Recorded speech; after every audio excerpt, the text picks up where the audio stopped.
What's going on? I am Nando. And I am DJ. And I am Diggins. And this is Mostly Nitpicking, a podcast where every week we pick apart a piece of pop culture by looking exclusively at the details. Woohoo! This week, we're talking about a movie that you probably haven't heard of, but it's pretty weird, and there aren't new movies, so this is what we get. Let's do that Edward Norton movie that just came on HBO with the 60% of Rotten Tomatoes. No, thank you. We're doing this instead. Oh, no. So we're gonna It's a talk 30% or lower for us. Oh, God. This movie can't have more than 2%. What do you think? I'm going to guess 7 and then look. I'm going with 2. 25. What do you think, Diggins? You're out of your mind. For this one, not the crappy Edward Norton What did you movie. say, Diggins? 25. No Out of your way. mind. I'm thinking 2, maybe 0. I don't know where you All could right. even get a You single two. percent. Give me your official guesses. 2. Lock My it. guess is 2. 2? I'm sticking with I'm- 25. Completely serious about 2. My gosh. Well, my internet browser is being slow, so... Oh! anything could be- Guess what it is, fuckers? It's 25%. Get at That's no. no, Fake not a news. million years. Fake news. That's complete no. I'm pasting it into the chat. Yeah, no, as we I'm speak. looking at it too. It's bullshit. There's no, you can't even see the critical reviews. Yeah, find a positive one, please. Well, yeah, there's only 12 reviews, is the thing. Oh, my 3 God. rated fresh, but like it doesn't say you can't read them. They're secret. So I don't buy it. I don't even kind of buy it. You know how like on those websites that sell things, like if you go to like, I don't know, a mattress website, the mattress website will have rankings by stars of all of the mattresses. So you'll go and it'll be like, I want to get the super comfy mattress. And it's a 5-star mattress. Wow, where'd it get that 5-star rating? Oh, supercomfymattress.com. You know? It seems like that. Yeah. It seems like maybe they invented a couple reviewers for, you know, moneyplane.com and like Alex Copeland, you know, YouTube's channel, and he's doing these reviews because I don't buy it for a second that anybody would give this a positive review that is a like certified critic or like a person that has status on this. Not a million years. But I'll concede, Diggins, you're correct. It is 25% for some crazy reason. Some nonsense. Before we get to that, guys, how are you doing? How has everybody's weeks been? Fine. You're hanging in there. I have my new computer finally, and I'm reveling in the ability to use a computer without having to fight it every step of the way. Yeah, Diggins flexing with that new computer. Whoa! What was the first thing you did with it when you got it? The first Like, thing were you I like, did with I'm going to play this video game just to, like, kind of, not even, like, to test it, more like out of spite for my old computer, to show it how good my life was now. Just like run 90 tabs of Google Chrome. Like, yeah, Now- you're so much better than my other computer. Right? Yeah. I did do that, although my choice is maybe not what most other people would have picked. Oh, no, is it this? Was No. it Money Plane? No. Oh, okay. I watched Money Plane like 2 hours ago. Ah, nice. I played Europa Universalis 4, Oh, cool. which is a grand strategy game, which could run on my old computer, but eventually got to a point where it could only run halfway through a game, which takes up about 400 years of like video game time. What am I saying? It's a strategy game where you play as a country in history, and it goes Oh, through about okay. 400 years of history. And about 200 years in, when I used to play it on my old computer, it would just crash. It would not work anymore. So I got past 200 years now, and I'm like, yeah, I did it. Nice. This That's is like, my exciting life. I forget the name of the game, but I think it's called like Baseball Manager. But basically, what you do is like you could start a franchise in like when baseball started back in the 1800s, and you could just manage that franchise, you know, up until today. And like if you're good enough, you could just have the Blue Jays win every World Series if like you're good enough. So, exactly like that. Yeah, those two things are extremely comparable. Wow. Well, I'm glad you have a nice computer. And you're using it now, I'm assuming, for this? I am indeed. That's terrific. Do something, make a sound so complex you could never make it on a boring old computer. They say a word so complicated that the computer's mind would explode, but this better computer will not explode from it. Yeah, sure. I think That's awesome. Yeah, I like that. Listen, that's great. That could be our sequel, or not sequel, our segment sound. You know, how it's like, all right, next time we're going to do this segment where we hit everybody guesses the IMDb title, and then I press a button and it's that. That's like one of God's perfect sounds. Guys, we got to talk about a movie. Well, I don't know. We got to talk about something. What is this? Is this a movie? It's a movie, yeah. Pictures and sound, and They pictures claim it's a movie. rapid succession to simulate the movement, you know? I don't know. I have my doubts. Yeah, me too. We're talking about 2020's Money Plane. Money Plane. 20 money plane. Money 2020's plane. Yeah. What do you guys think? All right, 2 questions. First question. Well, I think we have to start with what's the story behind, like, why are we doing this at all? One of you guys had heard of it. I can't remember who. It was me. Who brought this movie to our Yes. attention? Okay, how did you hear about it? And, like, what did you hear? Like, who told you about it, or where'd you hear about it? And then, like, what did you hear? What did you expect after hearing that? Why do you hate us? Well, that's because of the many sins you've committed. That is right, fair. right. Yes, But, so literally the way I heard about it was a friend one day, apropos of nothing, sent me a YouTube link to the trailer and the words "Money Plane," and that was all the explanation they gave. And I was like, well, all right. And I watched it and I was like, this looks like it's going to be horrendous. I need to watch it. Is this a thing the internet knows about? As I've never heard of this at all, even since. I don't know where my friend heard of it, but I could not shake the Money Plane. It haunted my waking days from the moment I watched the trailer.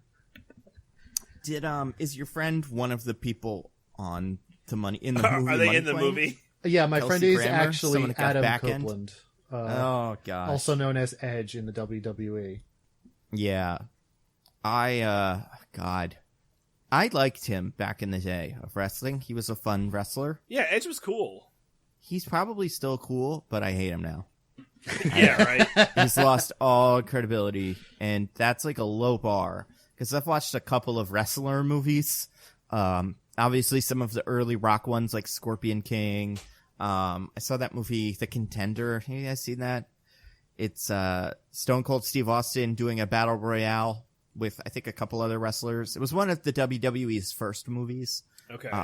And this, as far as we know, is not a WWE movie. If anything, my guess is it's an Alex Copeland, like, starring vehicle.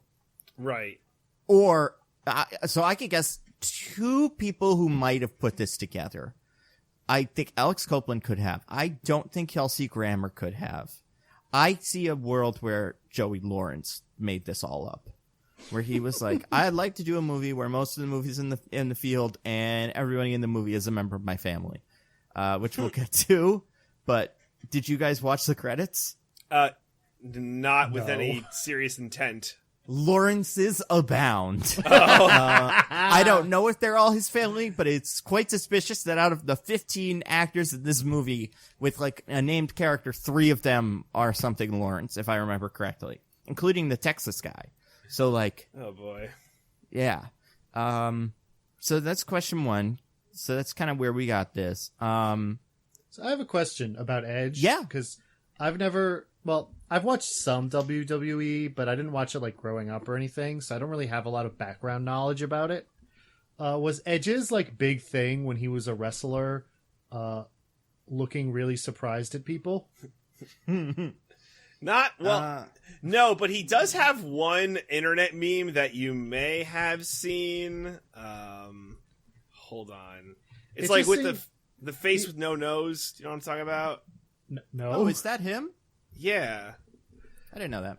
It's just like I was looking to see if they were like throwing any nods or have like a signature move in this movie, and the only thing I could see was that he constantly looked like he was surprised to see the person in front of him. Oh, I So get it. I Like thought- you're wondering if there is like a rock eyebrow kind of maneuver that Edge is known for, that we got so much of in this movie from Edge. Oh, I have seen this. Yeah, this is what Edge is known for. So, yeah. Oh man, if you'd done that in the movie, I think that would have improved things. It's hard to describe have. what I'm sharing, but I don't know. I'm not a big meme guy, but it's like So the original is an image of Edge like making kind of like an excited, out of breath kind of face, but the top rope is covering part of his face where his nose is. And someone edited that so the top rope isn't in, and it's just the top of his head connected to the bottom of his head with a Yes. bunch of stuff missing. And it looks very silly. it does look very silly. And so he's the main character. So let's do this. So people that don't know, this movie is directed video, like absolute trash. As direct-to-video trash as direct-to-video trash gets. Like, not even, you would never see this on Netflix. It's No, not no, even it's rated. no. That's how much of a VOD release it was. Yeah, it's low production value. It's just, it sucks. It's like, imagine you were watching a porn parody of a movie, except there's no porn, and it's not Yeah. a parody of a movie, it's just its own movie. Yeah, and it has, like, it also has, like, parody-y elements that are not parodies. Like, it does things genuinely that I've seen in parodies as jokes, which we'll explain. But guys, before we get to that, we have to get to two segments. First one, DJ Sandwich Corner. Guys, the internet, the Twitter, the Reddit has been abuzz with DJ Quibi sandwich questions, content. A lot of people saying DJ cut the sandwich in half was one we saw earlier on the subreddit, Nando movie subreddit. I want to know if DJ, what have your thoughts been on the sandwiches? Did you eat a sandwich while you watched this movie? And if not, why? So I did watch a sandwich during Money Plane because, you know, I watch a lot of these movies when I intake lunch, and I'm just typically eating a sandwich for lunch. And Just typically eating a sandwich at all times. Yeah, pretty much. And I had such a hard time just like following this movie in general that I could not eat the sandwich while watching the movie. I had to like pause the movie or put something down, but just oh boy, was I having a hard time with this movie, guys. DJ, there's like 3 plot points total. I know, but I was trying to focus on so many things, and I was also writing things down in my phone. I was just overcome. I think by the time the Money Plane took off, I finished my sandwich in terms of just taking breaks and then just, you know, taking bites where I could. So I think what we're learning here is that DJ's problems with Quibi were actually not because of Quibi. DJ just can't watch a movie and eat a sandwich. He simply cannot do it. This movie was batshit crazy. I mean, it was a crazy movie, and it's a hard movie to eat a sandwich during. That I get. But, I wouldn't say uncharacter, or like, is in an interesting way.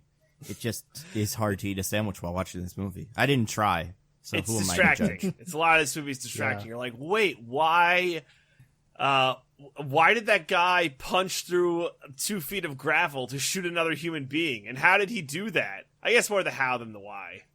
I get why. I don't know how. Good point. What else? Sandwiches would be flying out of your hand when you try to, do that. Maybe next thing. week I'll like really put an effort towards it. Then it'll I be think, better. I mean, I don't know what we're doing next week, so you never know, you know? Yeah. But let's see, guys. We got to get to the big question here. Let's play the game where I ask you guys what you think the IMDb summary for this movie is, and you guys do your thing. Guys, I got a IMDb summary here from IMDb.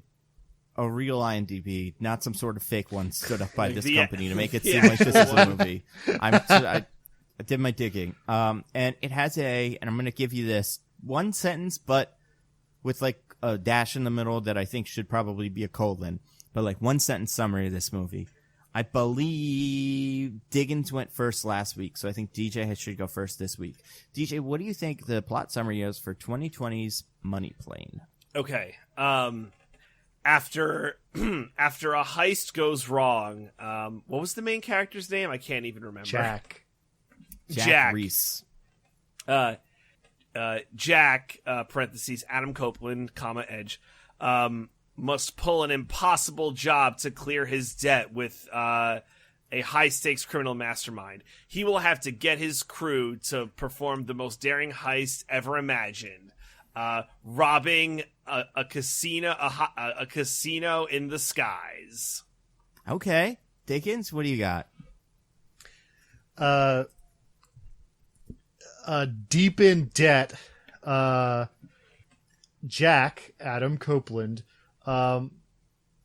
is forced to agree to a daring heist of the with sky-high stakes. That's it. Nice. That's the end. Okay. So you were close, but both a little off. It's actually this movie is a tax shelter for something and someone, and I can't quite figure out what. It's weird that the IMDb wrote it for my summary. No, DJ definitely nailed it. DJ was very close. It was so Okay. good. Like, you didn't get any of the words right, but you got the tenor and like the everything. So a professional thief, also no names. A professional thief with $40 million in debt and his family's life on the line must commit one final heist. Rob a futuristic airborne casino filled with the world's most dangerous criminals. So almost, I would say, fair description of the movie, except for that word futuristic. I don't think that's particularly, I think like, this relevant. This movie thought some of the technology it was doing was futuristic, but since it's just like ring lights for YouTube video makers, that people stick their hands in, it doesn't really come across as being futuristic. Yeah, there was like a lot of like stuff where it was like, here, what you'll do is instead of using money, you'll use this chip. We'll put all your money on a chip. And I'm like, there's 5 of you, and you're the guy with the money, so can't you just watch the games? There seemed to be one game going at a time. So I don't even think the chips matter. It's not like the point of the chips is, I guess, so you can leave the money plane and come back, and you can't do that. So like, what's the point of the chips? The other thing I think they think is futuristic about it is the Bitcoin. Oh whatever. God, Yeah. Crypto. the crypto. Billions in crypto. And the best part is, once we've stolen this crypto, we can't get arrested because stealing crypto is not a crime. It's not even not a crime. It's a great thing that is funny and cool. And I love that thing where all the celebrities accidentally or like got hacked and tweeted, "Please give us your crypto. We'll give you double crypto," because that's such a schemy thing. Listen, I got nothing against crypto. It doesn't make any sense to me. It's one of those things that I think I saw John Levitt talk about it once. He's like, I really can't figure it out. Is it really the money of the future, or is it a big scam? I'm not smart enough to know. I have lots of things against crypto, and Okay. so it's bad Because that's the my way it was professional- stolen from you on the money plane. Yeah, exactly. There's No, no it's- accountability when professional thieves try to get it. It's true. It's a bunch of people figuring out why money exists in the form it does now by making all the same mistakes over and over again, and also generating more carbon than like most developed countries while doing it. Yeah, that's So- true. That's a big part of it. And making the prices of whatchamacallits, video cards, dope expensive for no reason. Anyway, money plane. So DJ, you got it. Real quick, if I may interject, you said in the IMDb summary $40 million. Is that ever said in the movie? Did I miss that while eating my sandwich? You did. I believe that's pretty clear in damn. the movie. I know. I'm pretty sure they say that's how much the painting he was supposed to steal was Yeah, worth. but I I don't know know that that was they the ever say. Yeah, I don't know that they ever say that that's how much he owes. Like, Unless- how did he get into $40 million worth of debt? Well, he had one hand, DJ, 50-50 odds. And he took the chance, and he was wrong. Oh, Well, yeah, my I think God. he's like a gambler, right? Isn't that something that we're told about him at some point? Yeah, even though the only time we see him gamble in the movie, he's horrendous at it. Yeah, and then he goes to drive the plane for most of it, and then the other guy gets it instead. Yeah. So this movie, man, what you guys think of it? Oh, Well, who goes first? Because I Diggins, don't. All right, or DJ, you go first since you won the thing. This movie I thought was terrible, terrible, terrible. There were parts where I thought that this was like a movie that was made either in college or by College Humor to be either a seriously bad attempt at a action movie or an attempt to make a comedy that's just like very silly, Will Ferrell style, but it was so bad and failed in so many ways. Look, we talked about this last week to death, and Most Dangerous Game is no gem, but this movie had me begging for anything from the Most Dangerous Game. Christoph Waltz, even Liam Hemsworth, just so I could look at his face instead of fucking Edge's stupid face. I would have killed for that. I just thought this movie was horrendous. Terrible, terrible, terrible, terrible. Executed everything poorly. The most uninteresting story ever. Our main character spends half the movie in a fucking cockpit being so uninteresting. I was just agog at how horrible this movie was. Fair. My it is take. Ted, the bad one. It's a very bad movie. DJ or Diggins, what did you think of this movie?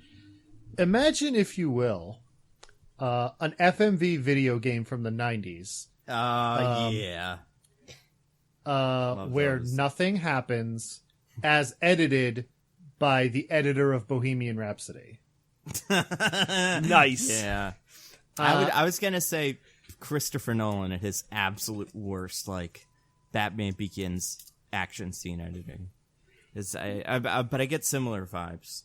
Well, listen, the Batman Begins action scene editing, like, at least there's an action scene happening. So That's true. For a movie that is theoretically an action movie, there's like 2 actual fights in this movie, I think. Yeah, that sounds about right. I don't know what to count as a fight and versus just like random bang bang shooties that are happening. Not yeah. shootouts, like people punching each other. Oh, fight. sure.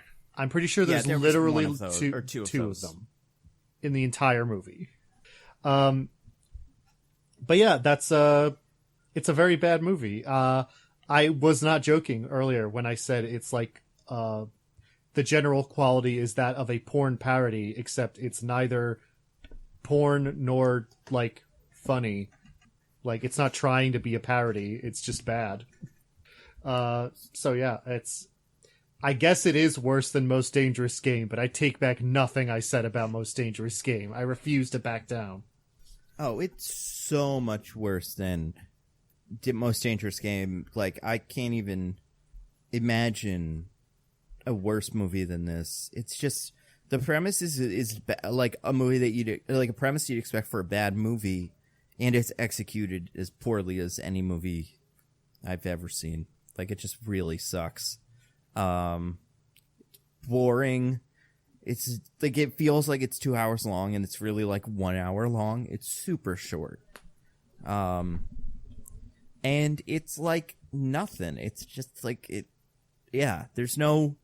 it's all the acting is bad. Nobody in it is funny. There's one kind of through line that I kind of like. I would argue that there's one good actor in this movie. Kelsey Grammer? Kelsey Grammer. Oh, he's great. Yeah, for sure. I don't know. He's at one tone the whole movie. He's like, "Get me my money, Jack. I need my money, Jack." Like, that's him the whole time. Yeah. By the way, I hate to bring this up. Speaking of Most Dangerous Game, did you know that there is an actor in both this and Most Dangerous Game? Who? Oh my god, who? So, I'm trying to make sure I know who I'm talking about here. Is it Liam Hemsworth? No, it's not. So there is, yeah, it is who I think it is. There's an actor in this named Al Sapienza, who is some random Sopranos mook who plays the guy who's like the bookkeeper, who's like, don't do crimes on the money plane. Except the crimes that we do. Those except our crimes crimes, are yeah. fine. Yeah, and we will have a great money plane time here. Unless we don't, then whatever. We have a full cast, or not cast, we have a full crew of 1 people, and she's brand new. Treat her well. Here are the keys, sweetie, to everything. I'm gonna go, I don't know, stand in one, like a plane has like 4 rooms, right? And it's like the main 2 rooms. He's not in those. He's not in the cockpit. I don't know what the fucker is. Anyway, he, I believe, was also the guy who owned the business in whatever the heck it is. The one we just watched. Most dangerous game. What business? Yes. The one who wants to hire him. Oh, dude. You can't have a job that here. guy. I believe his name is Jerry Pierce, and yeah. So there is a guy who's seeking these movies out. And so, attentive listeners would know that's actually been our theme this whole time. We're going to do the entire filmography of Jerry Pierce. Al Sapienza and his, we got to do both Godzilla movies for some reason. Godzilla, the new one, and the one from 2000. We have to do a lot of Suits, a lot of anything with like a mafia type he shows up in, it seems like. I mean, he's in Sopranos. It's a character actor, I guess. Yeah. I feel like I've seen him in a million things too. Like, he's in The Big Short at some point as like some CEO of something. You know, I'm sure he's fine. I'm sure he's a nice guy and he's probably great. But man, these 2 movies, he's going for like high concept, 0 budget scripts. I don't know where he falls, how he makes these choices. But also he does like a bazillion movies. I would say that in terms of budget, Most Dangerous Game had an astronomical budget compared to this movie. Oh my god, yeah. Most Dangerous Game might as well have been Avatar compared to this. Like, this was the lowest budget movie I can imagine. I can't think of a way they could have further skimped on it. Like, they just kept finding ways to cheapen things that you're like, I guess this scene has to be shot this way. And it's like, nope. I guess the money plane has to have this many rooms. Nope. It's got 2. Oh my god, the money plane is so boring. If you're doing a movie where the whole premise is that your characters spend the entire movie more or less in a single location that's supposed to be like extravagant and rich, that where all the super bad rich criminals go to do their gambling, like, it should be a cool plane. Yeah. It's batshit crazy because, like, I have seen commercials for Qatar Airways, and I'm like, oh my god, I need to get on one of these planes. There's beds, there's full bars with snacks and just luxury, this, that, bing, bang, boom. This plane looks like a fucking Delta Airlines plane. Like, it's so sad how boring this plane looks. It's imagine, if you will, a commercial airliner with, like, the seats removed and kind of bad, like, round bar set up at the front. And, like, that's it. That's what it is. Complete with, like, the terrible looking carpet, everything. It's just a commercial airliner. And, like, whenever it's inconvenient for the movie, a ton of curtains. Yeah. This thing is filled with and not like nice curtains. Like, the curtains, not like they're not nice, but the curtains you buy at, like, Target. You know? Like, normal curtains. So that's weird. It's like, it's batshit crazy too, because, like, Nando said, like, in the IMDb summary, it said futuristic. There's nothing futuristic about this plane. There's the dumb magic band, which Disney's been doing for like 5 years now. Yeah. Like, there wasn't this weird, like, futuristic game, I guess. Like, it's like the Star Wars chess. Oh, what's gonna happen here? Like, it's just so rote and boring and uninteresting. Oh, I hated this movie. Yeah, I mean, listen, it's awful. It's really, really, really terrible. We got to talk about it. We got to talk about the plot, because the plot is weird and stupid. So if you guys haven't seen it and you don't want spoilers, make sure to go watch the movie first. Yeah, good luck, buddy. What? Don't do it, guys. Don't stay home. Watch something else. Read a book. I don't know. Don't do this. It sucks. It's a waste of time. We're going to explain to you and it'll be more fun.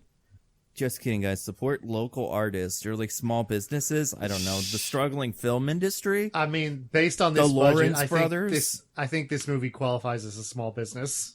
Oh, yeah. This is as mom and pop as movies have been. Like, I wonder if there's a budget for this listed. I'm going to look. I'm going to do a little research. Should we guess? I probably won't be able to find it. Like I said, there's probably some sort of tax It has thing a associated Wikipedia with it. page. I know that.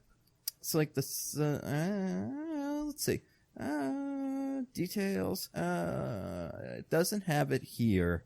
I can't find it on IMDb, which usually has it. And let's throw a big fat allegedly on all the crimes this movie is for. But I don't know. But yeah, the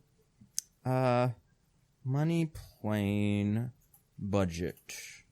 It's got to be like $5,000. So on Wikipedia, it's saying less than 50 million. So like, I guess, Yeah, definitely Yeah. less than that. like, there's less than 50 million people in my apartment right now. I guess.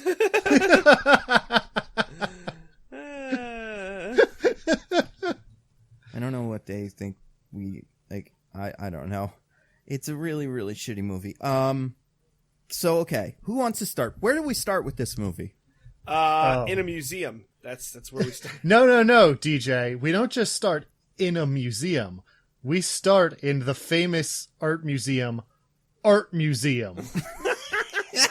I mean, that almost sounds like a cool, edgy art museum. Like, what's this called? It's called Art Museum because it's got art in it. I'm like, fuck yeah, Brooklyn.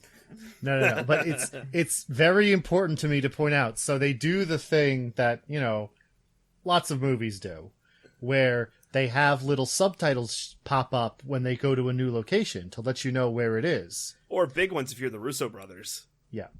But the first place, we're doing an art museum where Edge is going to do an art heist, which first of all looks like a factory based on the establishing shot, which is bananas because the establishing shot doesn't have to be the building you're using. But then when the subtitle pops up, all it says is art museum. Like, that's it. Oh my god. So I have to imagine it's an art museum called Art Museum. It makes sense. Oh my god. Yeah, I think that's right. And why are they at Art Museum? Edge and his crew must steal a painting for their boss. Can anyone give me their boss's full name? Yes. Oh, God. Well, I could have. I forget his first name. He shouts it at the end. He shouts it a lot. He shouts it at several points, yeah. Yeah. I know what his shoot. Okay, so I know his call sign or whatever. Not his call sign, I guess, because he makes up a call sign.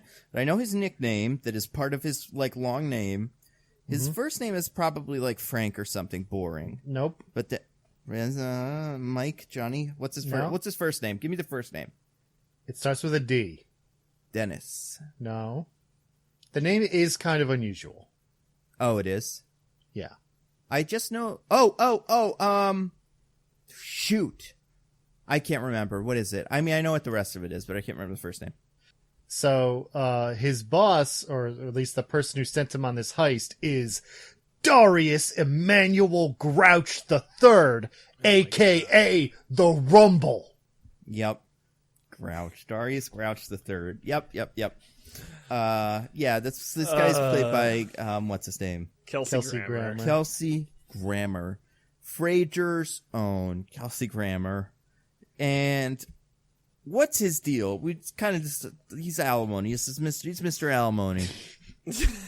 We're trying to get the Guinness Book of World Records for alimony.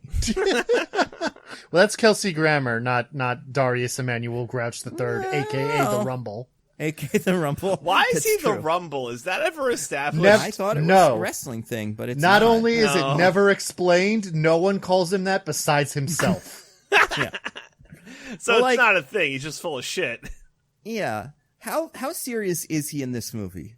Like, as a member of the, like, is he a doofus? Or is he tough and cool? Big Dumbo? Maybe. Hard to say. Okay, So then there's a heist. It goes poorly. Because something, you know what? By the way, this movie is edited, like, you know. The editing's a disaster. Yeah, Like but it Bohemian starts Rhapsody. with a monologue. Can anybody remember the 3 rules of doing a heist or whatever? Let me try. Okay. do So your best. so it starts where we have Jack telling us like the 3 main rules of a heist. Okay, so rule number 1. Not every you need a good crew. You need a good crew. Get yourself a good crew. Do you remember what he says specifically? No. His like weird little analogy? I don't remember now. You need more than one flint to start a fire. Which me and the person I was watching this went like, wait, do you? You don't. You only need one flint. You need I was more also by things. myself. Like, yeah, you don't. You only need the one flint. Yeah. Does he rub 2 flints together to start a fire? Because he's wasting his flints. So that's thing number 1. It's the only one that comes with like a metaphor, but it does have it, and it's a bad one. But yeah, do you remember second and third thing? Yeah. Second, not everything is as it seems. Yeah, and that, you know what? That one also comes with some bullshit. Shoot. I forget what it is. Do you remember? Because you just watched this? The second one. The second one also yeah. is like something. Not all is what it seems. It's like there's what it is and there's what it looks like. Yeah. Oh, he something doesn't. like that. Isn't saying not everything is as it seems like the same thing? Nobody does Yeah. both. He says it and then says that afterwards. Because the audio mixing the second time he says it is so bad, I couldn't hear it again. But I knew he said something. I was like, what the f- is this supposed to be? And then the third thing... The remember third thing is your plan A is only as good as your plan B. Great Yeah. stuff. Do you remember what his plan B was in this heist? I don't think he had Have your one. lady friend beat up all the guys, to tear gas them, and then beat them up. Make sure she does it off screen though, so we don't have to film it. Like, it wasn't like the plan B, though. None of it was the plan B. Because it wasn't a plan, because they all had to explain it to each other as it happened. It was plan A, improvised plan, backup plan, and then secret, like, ending for plan A that the villain didn't know about, but you decided halfway through. So, not even kind of. Like, there's a little thing that he does that's trickery, but that is so late in the game, it doesn't even count, as far as I'm concerned. Right. But okay. So, and yeah, I think this movie, you could, based on those rules and the way they all are written, I think you can make the case that this movie was one of those things where they make a computer read 1 million action movie scripts and then ask for it to write one. You know, because like that seems like rule number 1. Because it would come up with something similar. Where like you need more than one cat to start an airplane. You know, like just something that's like it knows how the sentence is supposed to sound, but it doesn't quite know what the metaphor's gonna be. It doesn't understand metaphor, so that's what it's gonna give.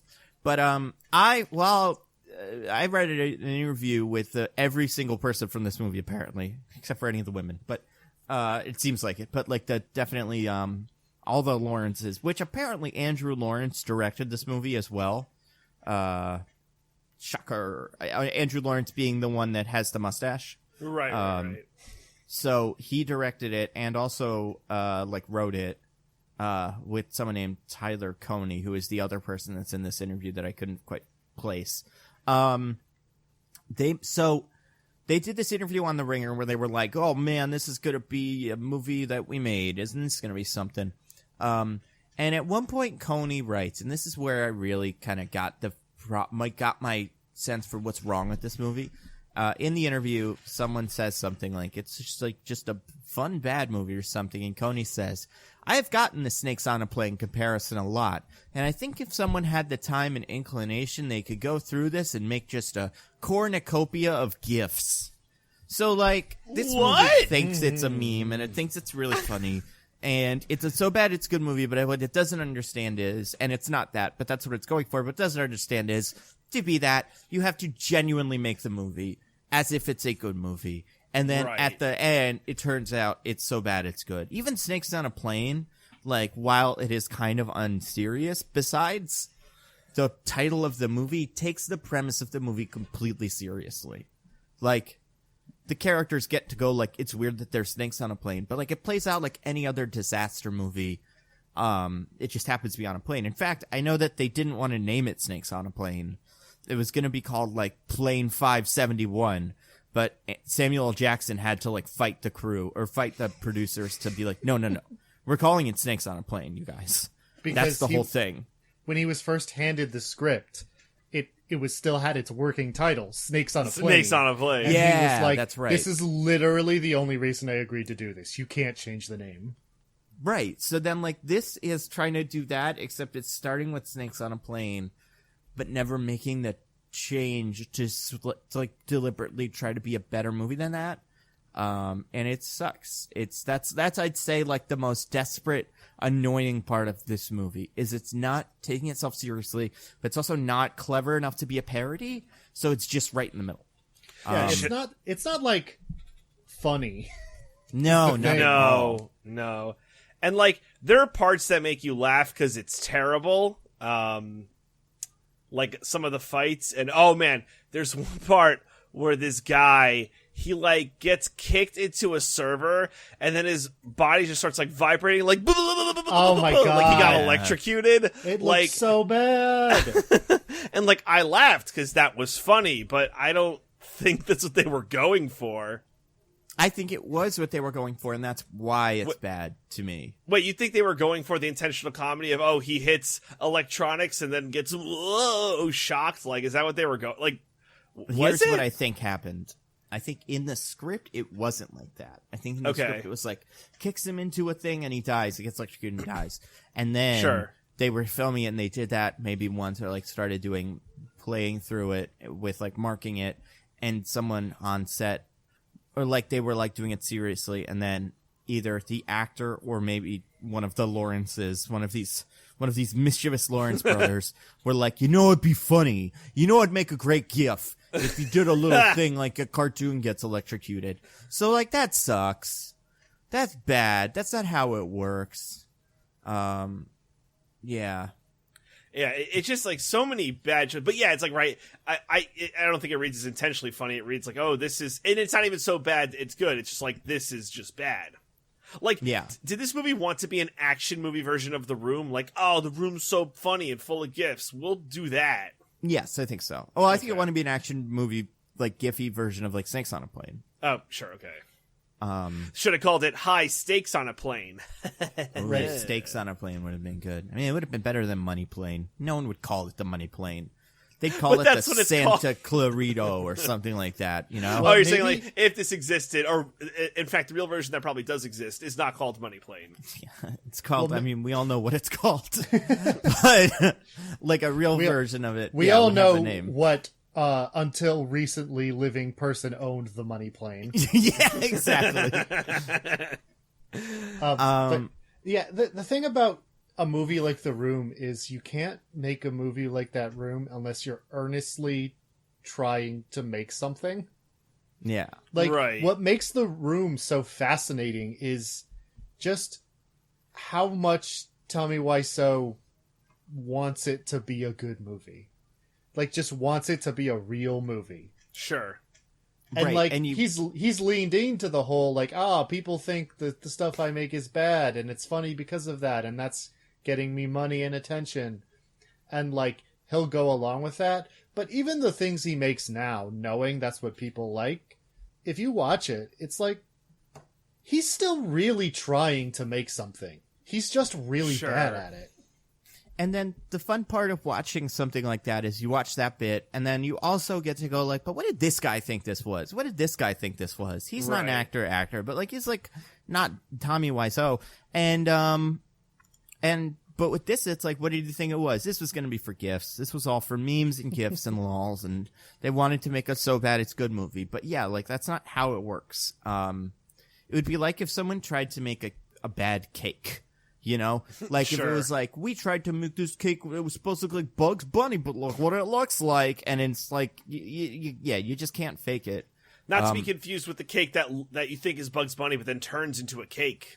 Oh, yeah, not to be confused. Oh, yeah, I guess cake is a terrible metaphor for this, but something like that. Also, those cakes are amazing. Oh, God. I mean, I love Bugs Bunny. they should all be cakes except for one Looney Tune. Do you remember the Looney Tunes where they were all aliens except for one? They did Invasion of the Body Snatchers with Looney Tunes. I don't recall. Terrifying. They're like pod people. It's rough. People tweet us if you remember that.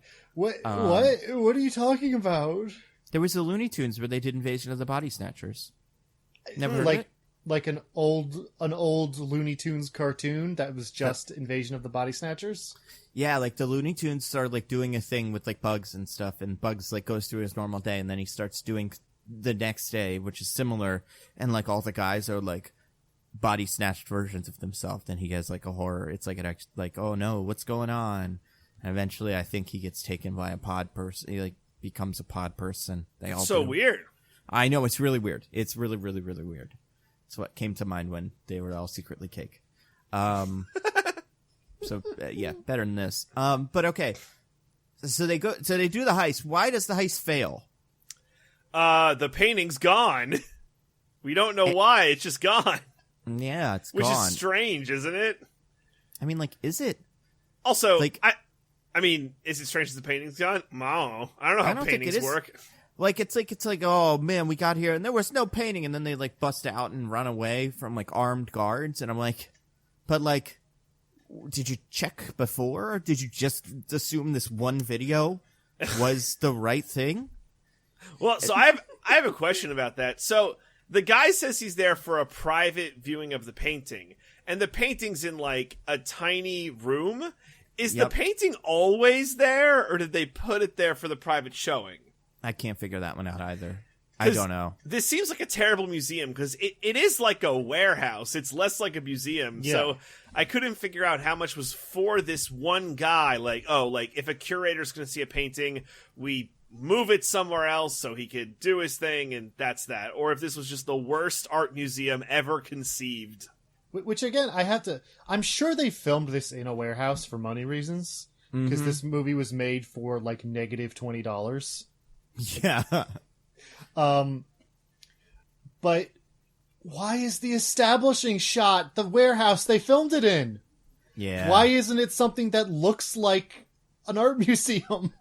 I don't understand. That's a great question. It's a bad movie. It's a bad movie. Yeah, the Lawrences aren't good at this, and they should all stop. Because they fail the heist, and then they get shot at as they're leaving. There's like a gunfight that's not a gunfight. The art police, I assume? Yeah. We don't know who these people are who are chasing them and shooting them. When he comes in, he's like this crew on the radio chatter are like, oh, the guards out front have machine guns. That doesn't seem normal. And he's just like, oh, fuck it. Forget about it. We're already here. Yeah. In for a penny, in for a pound. And also, like, well, who cares? Not like who cares, but like, we'll learn later. Maybe this was all some sort of whole business, like maybe setup. It's something one would call a setup. Like so what's many the things point are of that in these heist movies? Yeah, right. Like, why did he want to kill him? That doesn't help his cause at all. Shoots all the members of your team.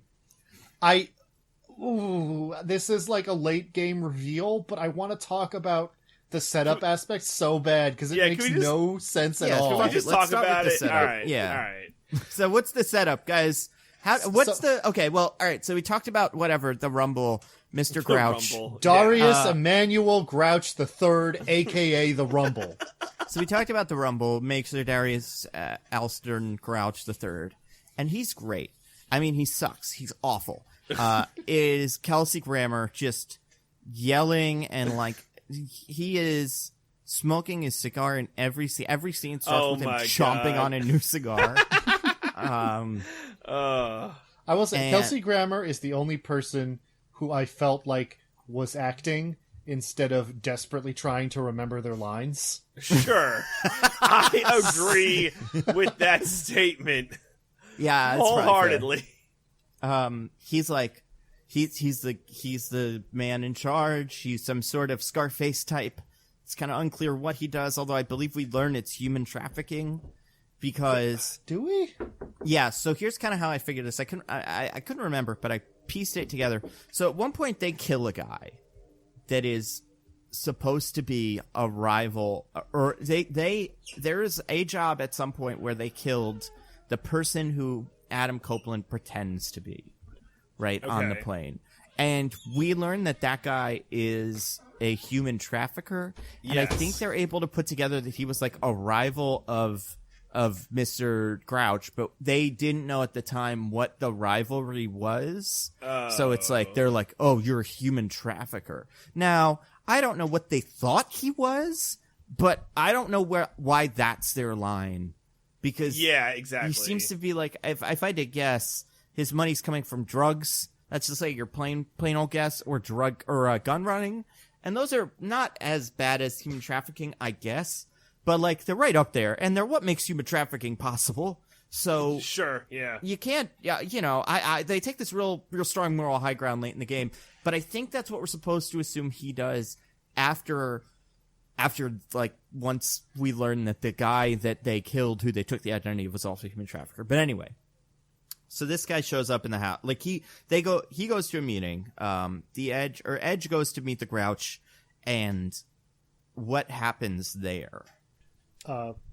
Darius Emmanuel Grouch III, aka the Rumble, explains Edge's backstory to him, even though this isn't the first time they met.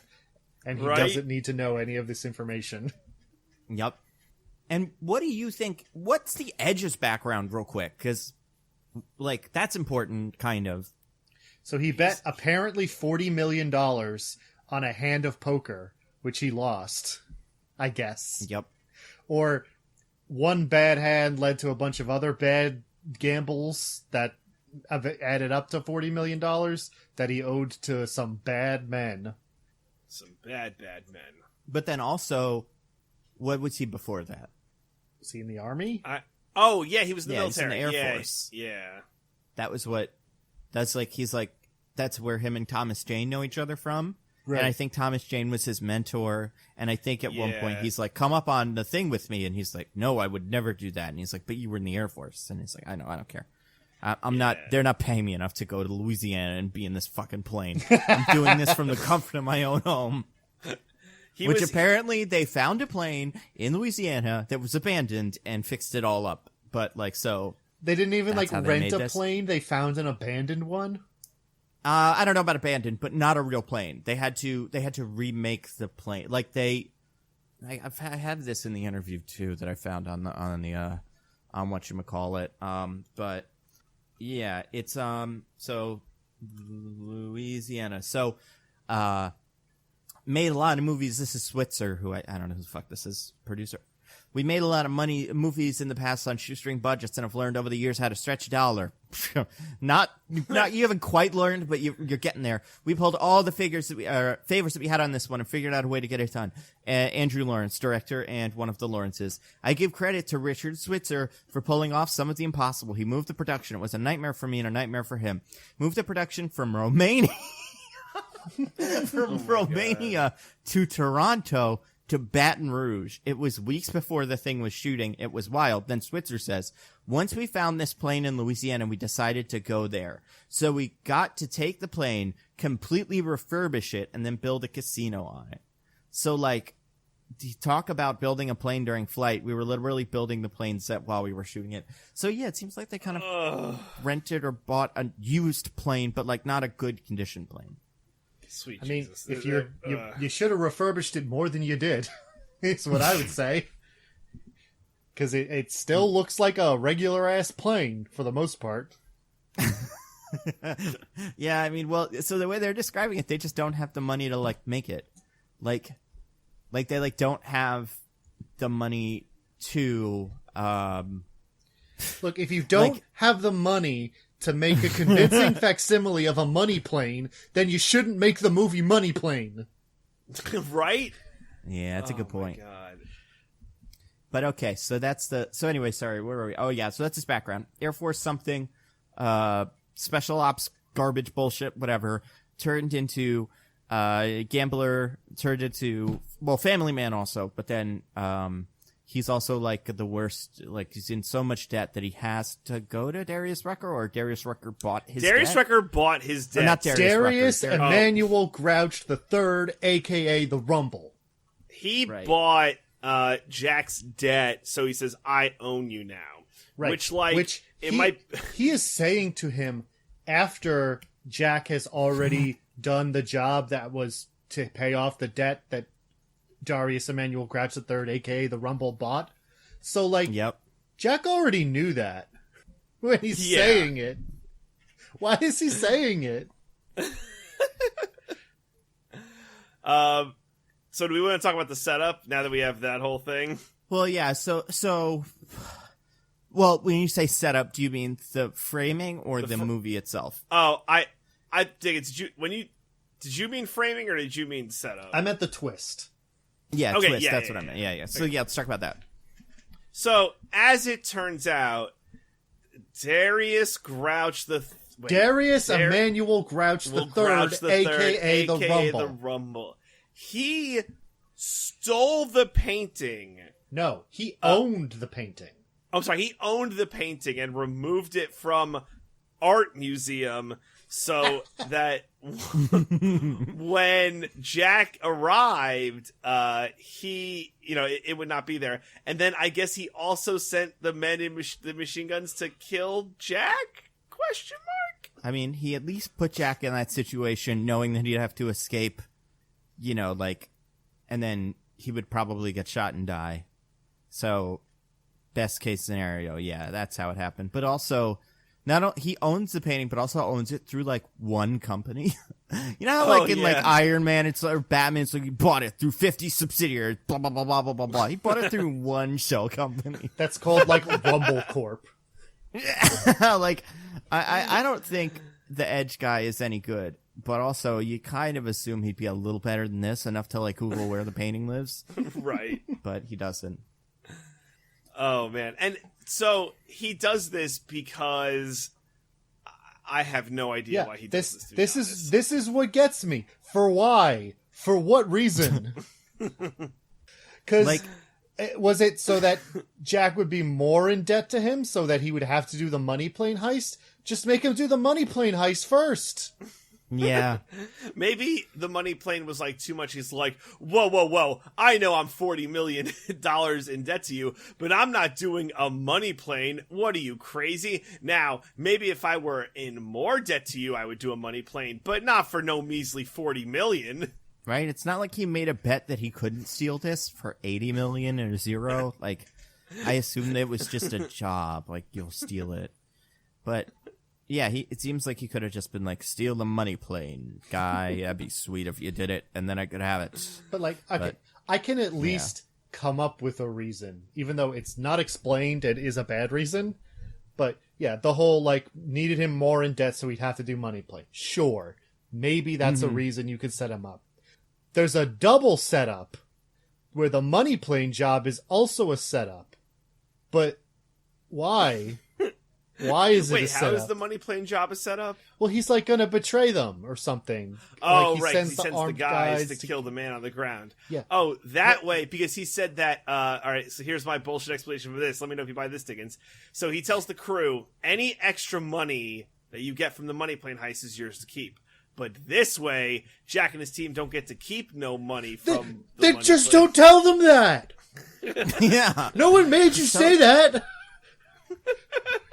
Well, it's a crazy idea, because it's all right, so what do you want me to do? You're $40 million in debt to me, guy, Edge. Go to the money plane and steal it. The money plane has hundreds of millions of dollars in dollars and also billions in crypto. Past the 40 million, whatever you steal is yours. So the whole billions, if I can get that is mine? Why? You don't want a cut of that? You just want 40 million? That'd be like, you owe me $20. I want you to go rob this bank. Give me my $20 back. Whatever else you get from the bank is yours. It's this guy's gonna have way more money than you, dude. Yeah, he'll buy you. Yeah. After money plane. Oh my god. It's so dumb. And then on top of that, so $40 million. It's like, seems like Mr. Rumble, Johnny Rumble. Darius Emmanuel Grouch III, a.k.a. The Rumble. It seems like what should have happened, this should have been like just Casino Royale, or at least that's kind of the expected result, right? It's like, it's a gambling plane, and you're a gambling man, Jack. So I want you to go on the money plane and try to win the money legally through the gambling. And then if that doesn't work, fight your way out. But it's not just a bad like Kelsey Grammer. What? Yeah, right. Oh, it's great. I've been watching so much Money Plane and fucking whatever else he's been in. Crap. I was going to say that Kelsey Grammer, if we were to put a poll up for that impression, you should definitely get 100%. I'd win the older poll too. That you poll did, is a and sham. I refuse to accept these results. I didn't see it, but did I win? I put it up for a few days, so it's still ongoing. But like you're gonna win unless there's a late breaking surge for me or Diggins. You're gonna win. So dumb. It's clear. It's clearly right now, illegitimate. Yeah, it's 62% Nando, 26 DJ, 12 for Diggins. Maybe mine is just the best impression. I don't know. Nando, I think you can agree that the fact that I'm below DJ, who did Tommy Wiseau, is proof that this poll is a sham. Well, I don't think any of our impressions were particularly good, so I think if someone was if it was like one of those videos where the impressions guy listened to ours and went like, this isn't what someone from Germany sounds like, we could all be in any order at all. I mean, I was the best, obviously, but you two could be in any order, because you're equally not sound like Christoph. I mean, DJ's was weird, but it was more weird in a specific wrong way, whereas yours was probably wrong in an unspecific way. I honestly don't remember. This is an outrage. I demand to see this poll's manager. So, okay, speaking of the money plane, guys, I know I've kind of gotten at it, but what is the money plane? Well, it's the way it's described to us. It's a plane where the worst criminals in the world meet, and they gamble on a plane in the sky because it's international airways and the laws don't apply. If you want to bet on a man fucking an alligator, you could bet on a man fucking an alligator. You could bet on any and everything you want to. The money plane has you covered. Okay, and then like functionally, what is it? Step inside. It's just a 747 with the rows removed and some tables, and it kind of looks like a crappy Vegas casino. And then there's like two rooms. One is the sports room, and one is the table room. Yeah, the lounge. And then there's also bathrooms. I was just looking at the subtitle. It is not the sports book. It is the sport book. Singular. God damn it! So we can't get anything right. And then also, but what my favorite feature of the money plane is, it also has like sex workers. There's also some sort of but the flight attendants aren't sex workers, and if you treat them like them, we're going to shoot you in the head, because we're very particular about this divide for some reason. And if you do it, then it's fine. Just do it, whatever. Like, there's no enforcement of that rule anyway. And also, like, there's only one flight attendant. So and she's brand new. It's her first day on money plane. Yeah. Cut her some slack, boys. Yeah. It's a really big plane. There also seems to be like some sort of personal quarters where you can like eat a meal. Yeah, you could go lay down and have sex with the sex workers. They suggest that there are rooms with beds and showers and such, but we never see one. No, never. Yeah, I would love to see a shower on this plane. The bathrooms, the fucking bathrooms are regular airplane bathrooms. And again, I have not been on a private jet or a fancy plane. I have never been on... Listen, I'm going to say unequivocally, categorically, I have never been on Jeffrey Epstein's money plane. But guys, I must assume on this theoretical plane, there are regular sized bathrooms, right? There's no way rich people are cramming into airplane style bathrooms. I refuse to believe it. Well, these aren't regular bathrooms. They do have a big pot of roses. So, fancy bathroom. That's true. That's true. There's also, and this one really kind of threw me for a loop. So there's a bar, there's a staff of the money plane, which includes a poker dealer, I guess, or something. I would assume some other people, like I don't know. The- Some other, like, there's the waiters. As I'm pretty sure he says it, the concierge. The concierge, that's right. Wait, that is another concierge? Lawrence, in case anyone's confused. It's concierge, and it says concierge on his name tag. But when he introduces himself, he says like, "Hello, I am the concierge." Yes. So this is Joey Lawrence. In case anyone's wondering, people that don't remember, do you guys know who Joey Lawrence is? I have no reference for who this human is. I've never heard of him. I don't know what his deal, like, I wasn't around for his deal, but he was in the show Blossom. And he is like I don't know, like, he was like a 80s cool guy, heartthrobby kind of guy. Almost like, but more like kind of like Harvey from like Sabrina. Like, you know, more normal of a guy than you'd expect. I believe he also got a spin-off show from Blossom called, I thought his character spun off, or maybe Blossom spun off from something. I don't know. He's like a bad actor. He's not good. And he's in this. But yeah, he's one of those like 80s actors that won't, like, that kind of hangs around. And yeah, he was in a show called Blossom. Anyway, I mean, yeah, he's probably in other stuff too. I don't know. What about the other staff, of the money plane? Well, we have the check-in ladies who tell you to drop off your guns. Oh my god. And give you your wristbands. That was, speaking of fucking curtains. So they took an airplane hallway and just covered it in black curtains as if that would make it seem more luxurious. Oh, they're not even black. They're like blue. Yeah, right. Yeah, dark curtains, which make it look like a haunted house or something. And they scan your hand and they scan you for weapons. And what happens? The girl who's the new flight attendant has a gun, and then she gives it to him, and then they're like, the other one, and she pulls one out from inside her dress. And then the main characters also have this moment, not from the dress moment, but the same thing where it's like, give me your guns. Oh, you have so many guns. They also have pilots on the money plane. Shocking, but yeah. Yeah, right. And even money planes need to be flown. Yeah. Oh yeah. I mean, you need a pilot. That's your first thing. If you want to start a money plane, I know what you're thinking. You're going to go straight to the bookkeepers. No, you want the pilot. And then you kind of work backwards. Their pilots are frequently established as the best pilots in the world. We have spared no expense to get the greatest pilots. And I'm pretty sure the guy who's like the concierge guy is like, and I know I'm also a pilot. He's like, are we supposed to assume he lands the money plane off screen? There's no one to land it, but he might, right? I think Edge lands it, doesn't he? No, he does not jump off of the money plane. He leaves it in autopilot. That's what he tells us. Oh, you're right. The plane's in cruising in autopilot, so...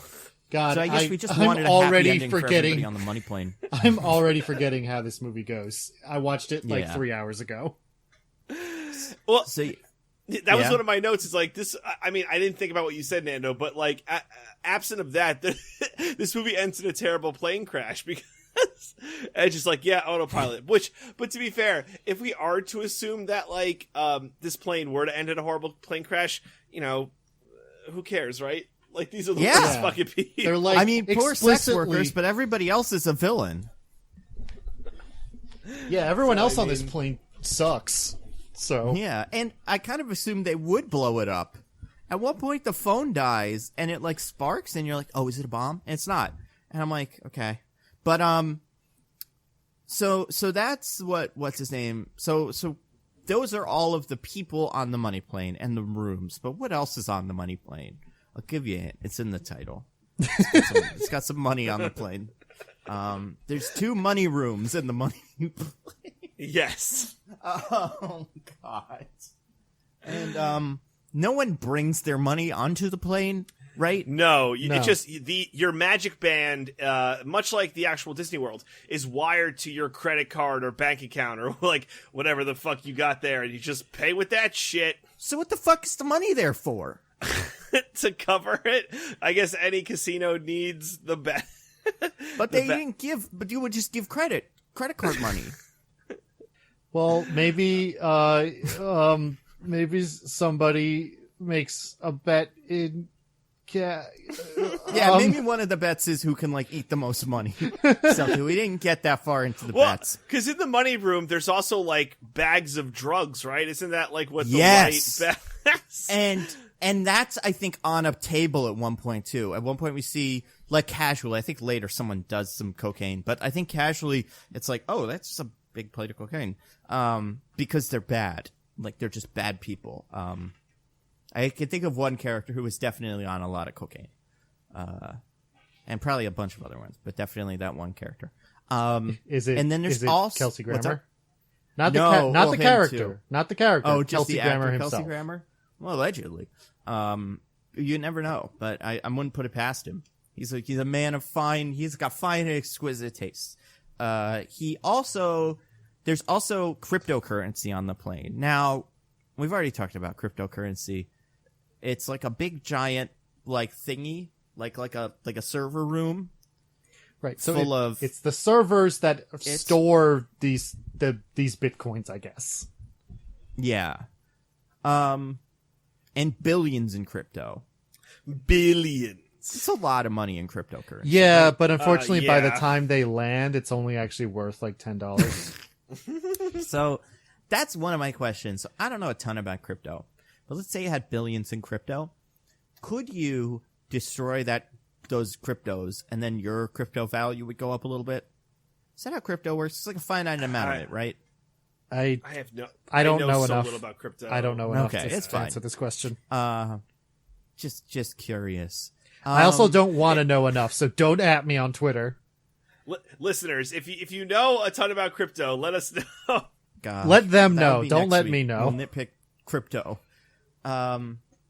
Okay. So then, and this is where it gets really screwy. So the plan is to have Adam Copeland, aka Edge, go on the plane as some guy who no one has met, Lucky, because that's not confirmed until a bunch of characters just say it. But he's like some sex trafficker or something, or child trafficker or whatever. Human trafficker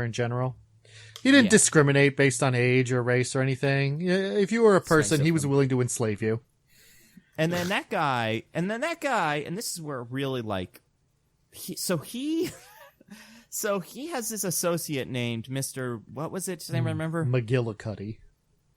Here's the thing. Oh my God. Here's Mr. the Montevarius, the owner of Spooky Island. Here's the thing. They never say that the Mr. McGillicuddy is a real person who is actually this guy's associate. I think it's just a name they made up. Yep.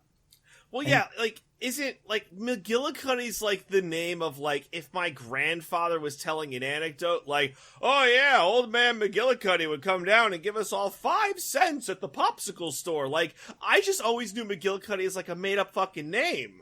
Well, it's a joke name from a cartoon. Like, it's a real name that people have. Oh, is but it? Okay. it's supposed to be, like, it sounds like a joke name from a cartoon. And, like, that's how they're treating it. But it's not funny. No, not at all. And it's like also, they're like, who are you? And he's like, I'm Mr. McGillicuddy. And they're like, all right. No one has a follow-up question for him about what he does, who he is. He seems to work for the Edge's guy, like Edge, but I don't think that's ever established. They're just friends. Yeah, he's Jack's handler. Yeah. And then he's an aspiring sex trafficker. There's a girl on the crew who I'm only calling that because her name, I'm sure, is girl. I'm going to Google it. Isabella Voltaic. Voltaic. And her thing is like, she's the badass lady. Yeah, she uses sex to trick her victims. She has powerful kicks. Yeah, she's got good kicks, and she's like all sarcastic all the time. And she poses as a flight attendant onto the money plane. No questions asked. Yeah. She doesn't have to train on the money plane. It doesn't appear that she's told where anything is or anything. She's just able to walk right on in her little money plane uniform. That was weird. Well, Edge says during the setup, right? It's like, we got you an alibi for a job on the money plane, so you'll be good to go.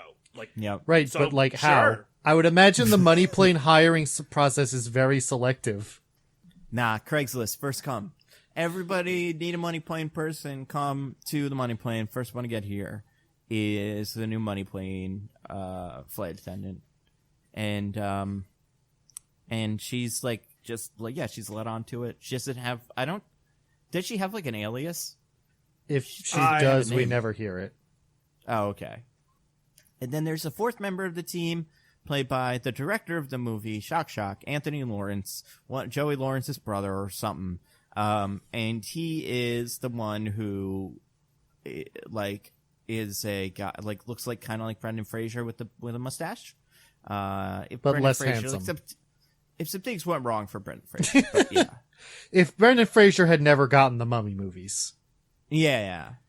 And he is not the hacker. He is the fourth guy. He doesn't really have a role. He's like the ground guy. Well, for this job, he's the ground guy, but Yeah. that's not his regular role, which we know because he's like, what? I'm the mission control guy? This sucks. Yeah, because the other dude is mission control, tech support, like, guy, but they need him on the plane to Yeah, hack.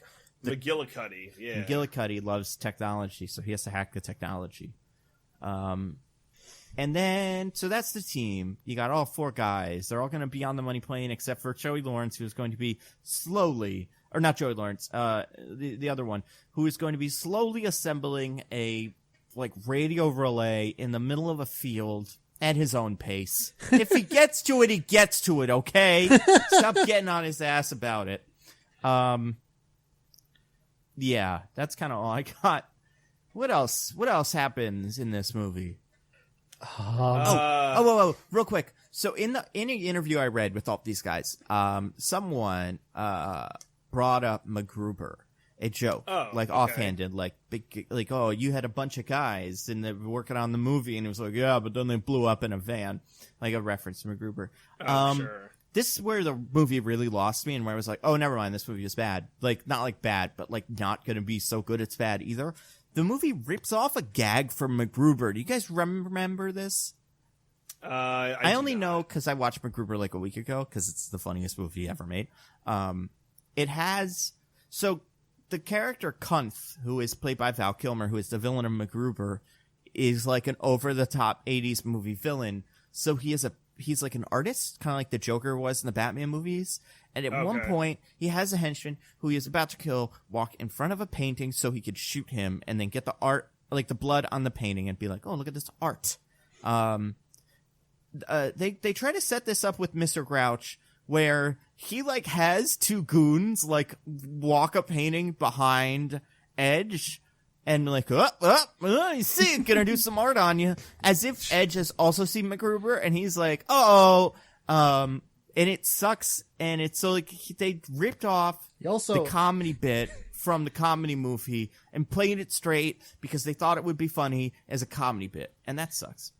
And he also, as part of the comedy bit in this movie, calls Jackson Pollock a bitch. Oh, yeah. How funny was that? He's a cool guy. Coolest they get. But it's just like such like an edgy, like, ha, villain's gonna be like, Jackson Pollock's a bitch. What if I shoot you in the head and let your blood splatter be the art or whatever? This movie's bad, guys. Yeah, It's it very really bad. sucks. Okay, so then what happens next? We go on the money. Oh wait, first he goes home to his wife and kid. Wife is Denise Richards, actress who used to be in stuff. His wife and kid who show up in this scene and then never again. Oh, the kid shows up. The kid is in in another scene, but she doesn't do anything. Yeah. It is weird though, because the wife doesn't show up again, and I can't quite. Not like I can't figure out why, because I know why, but it is weird that she's not in it again. Well, they did what they needed to, which was when Jack is with Darius Emmanuel Grouch III, a.k.a. the Rumble, and it's like, I don't want to steal from the money plane. He brings up a JPEG of Jack's family, and is like, you're gonna steal from the money plane, or this JPEG is gonna get it. Which is the only reason his family needs to exist in the movie. So, like, we're good from that point, really. That's true. That's a good point. But then he also has a meeting with a friend of his. The only other actor of note in this movie, Thomas Jane, playing another guy from Army. Harry. Who, like, Harry. He was the commanding officer for Jack. That right. was their relationship. And he's like I don't do crime. I don't do crime anymore, but like, I don't do shooting anymore. I'm a cool guy who stays at home. So good. Smokes his pipe and drinks his beer. I got American man. Yeah, American.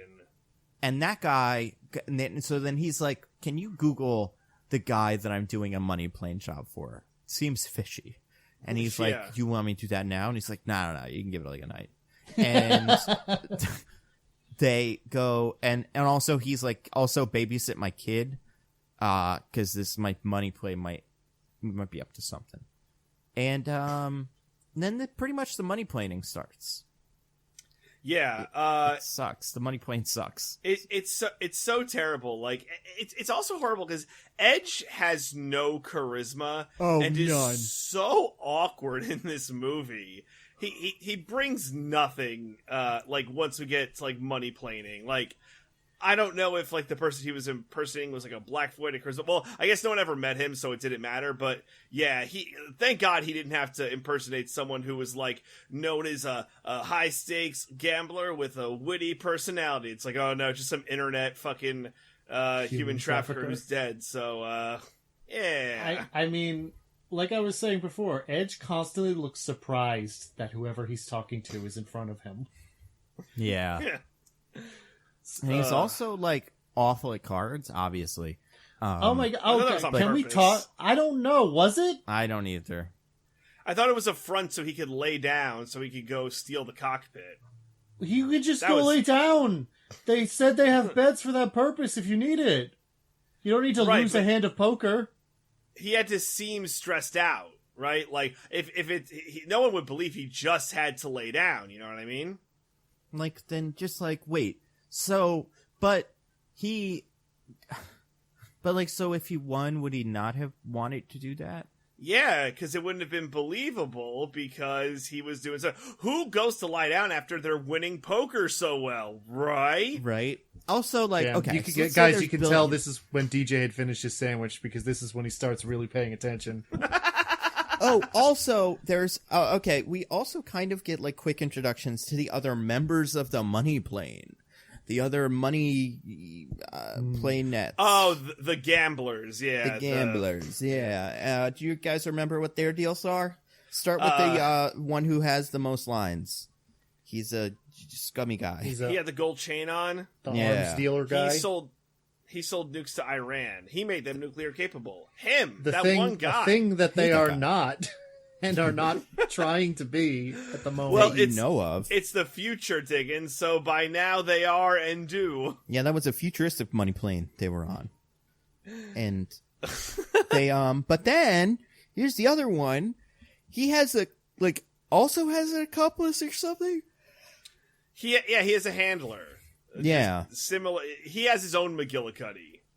Right. Who like can't stop himself from like assaulting the money plane employees, even though the money plane man keeps being like, respect the money plane employees or we'll shoot you. And then he literally punches one out for no reason. Yeah. No reason at all. And the money plane guy's like, from the fucking money plane. Yeah. And he's like, that's a warning. Yeah, that's a warning. Yeah, like, what? Are there rules or aren't there? Later, a guy has a card up his sleeve and you shoot him in the head. How come you don't get shot in the head for literally punching a money plane employee? For no reason. He punched a guy, so, come on. They could take it. They're on money plane. That's true, they're on a money plane. And they're criminals. But then, speaking of guys, there is one non-guy. There's one female member of the money plane, like, gambling crew. And she's just some lady. Mm-hmm. Yeah. She doesn't really have much to do. I don't think she ever actually says or does anything that matters to the plot at all. No, not at all. She's the only one that's left at a certain point. So all the rest are either dead or like doing other stuff. Or they ran out of money to pay them. Yeah, I imagine she like just got all the money at the end. I hope she did. Should have just been able to be like, oh yeah, I guess everyone else is dead or gone. So do I get like some extra loyalty from the money plane? No, I mean like actors. Oh, like sure. they couldn't too. afford to pay the other actors, so she was the only one left. But also, who's the other member of the money plane crew, or who else is like gambling? There's a Texas oil man with the Oh. with the hat, and he's like, "Yeehaw!" Oh my god! They say Yeah, the words. Charlie from Always Sunny. They say the words Texas Hold'em, and then like immediately he gets up and is in the center of the frame, and you're like, "Come the fuck on!" Yeah, like I guess the word Texas is in the name, but like, it's not like they only play it there. It's the most popular form of poker for gamblers. They probably play more in Vegas than in Texas. Yeah. Also, why are we playing poker on the money plane? Yeah, I could play poker anywhere. It's not illegal. Yeah. Do you guys remember it was high stakes poker? But it wasn't, though, was it? Well, they were probably playing with a lot of money. They let you do that at casinos, right? Yeah. Well, you know, this was a lot of money. Couldn't they all just go to somebody's basement? Play poker together? Well, on the money plane, there's no laws because international airways, which, as a quick aside, aren't the airways, you know, in this, you know, the 21st century incredibly monitored? Like, you cannot fly a plane of that size and not know where it's coming from or going without, like, someone's Air Force being like, plane that's not a part of any itinerary? Well, to be fair, if you want to get to certain criminal private islands, you do take a plane. However, the plane is subject to the laws of whatever country the plane is from. That's how planes work. Yeah. So you can't just kill people on the plane because you're in sky. Like, if anything, boats kind of work this way. Like, they don't. Why wasn't this money boat? Like, I don't know. We already know that, like, boats are terrible because they're not subject to as many laws. This should have been Money Boat. It would have made so much more sense if it was Money Boat. But then you're not on a money plane. Yeah. I guess. Then you're not doing Forgot snakes about on a that plane, part. but with this. Yeah. So they play a game of Texas Hold'em. Edge loses. I think they forgot one of the rules of playing Texas Hold'em in movies, which is make the card hands interesting or followable. Yeah. He goes One point, they all deal 4 in. cards in a row and start the hand. It made me furious. I forget what it's called. Like, there's the river and the It's follow or whatever. the river and the not the river. It's the God damn it. The flop, the just river, go and from the and turn. the river. Yeah, they go from card 3 to 4 just with nothing, and it's Yeah, like, there's not even a round of guys! betting. That's not how the Yeah. game works. They don't want to bet. What is this? The money plane? No. They don't bet on the money plane.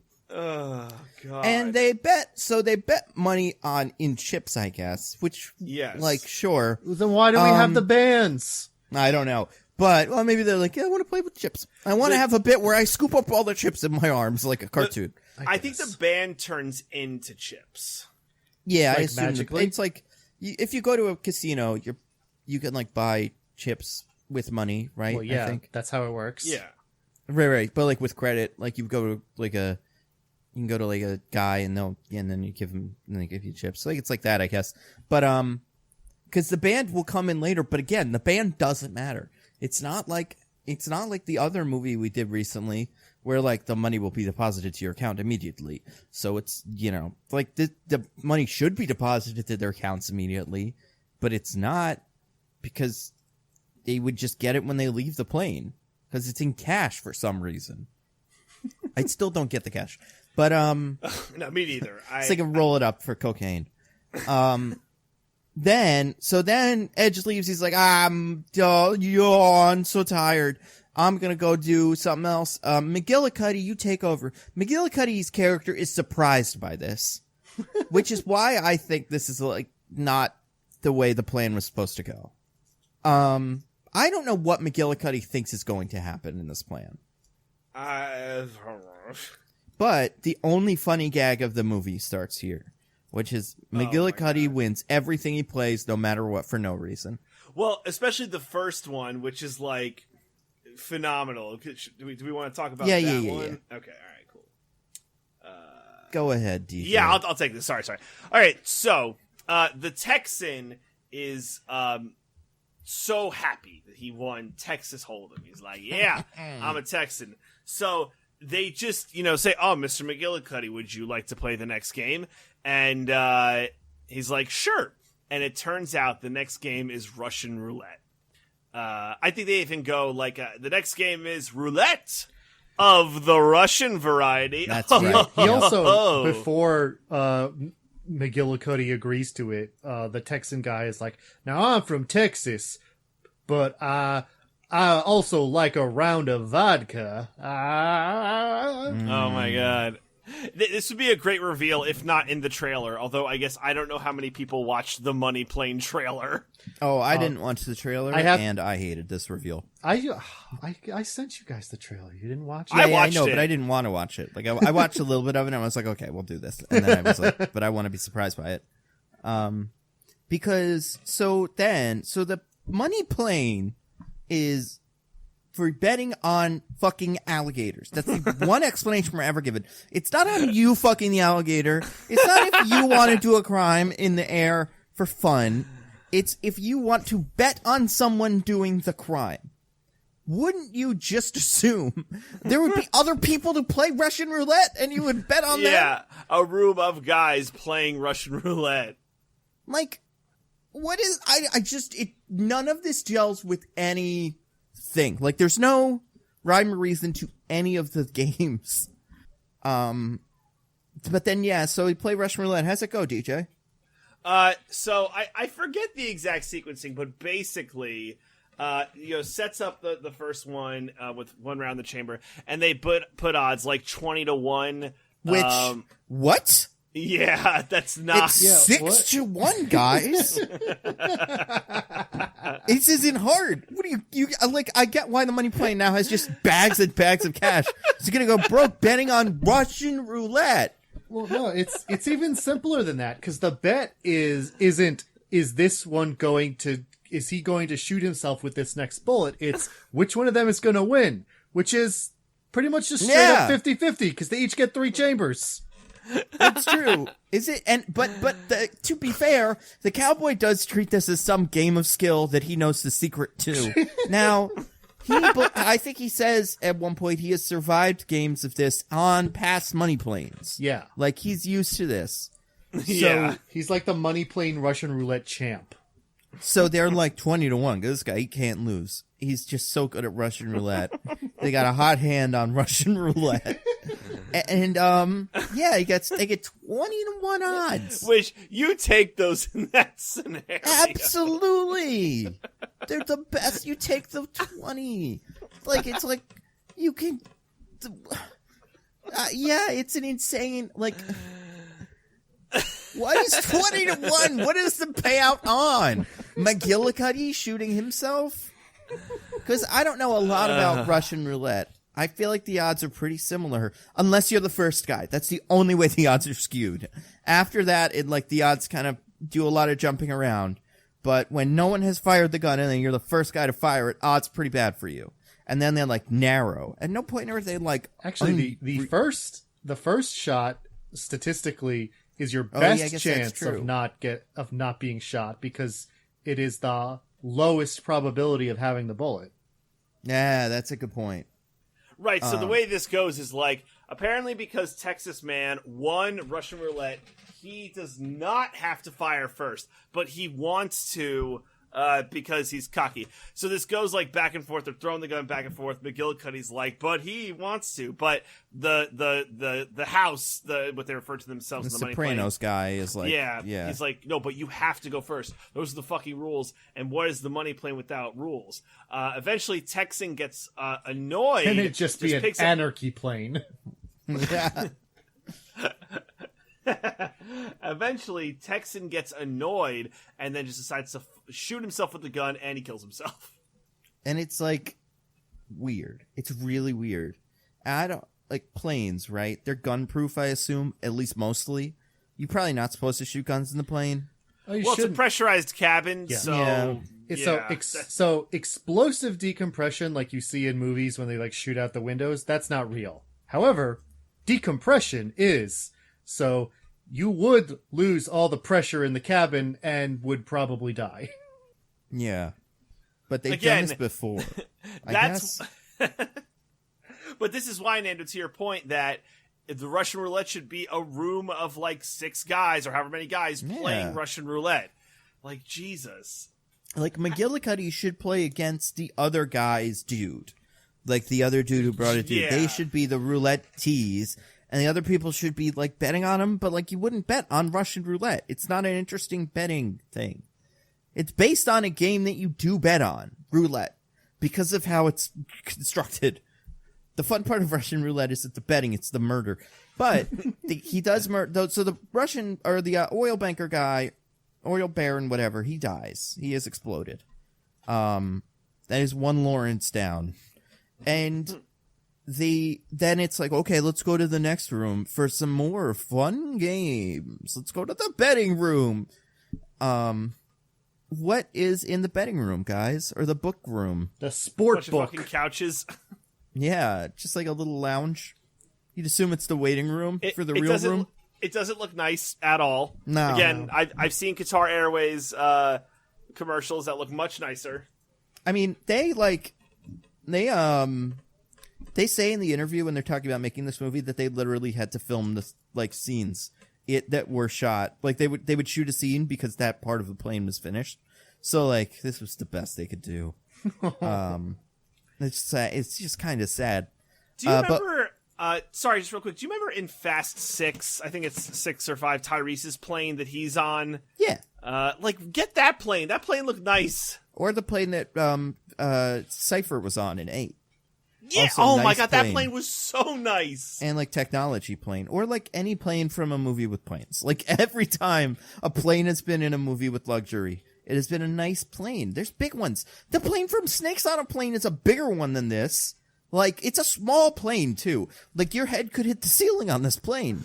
I don't get it. There's planes with 2 levels and, like, bars and shit. But okay, so then they go in the sportsbook room, play some games. Do you guys remember what the games are? One, I remember just a dude gets dropped into a pit with, like, a shark.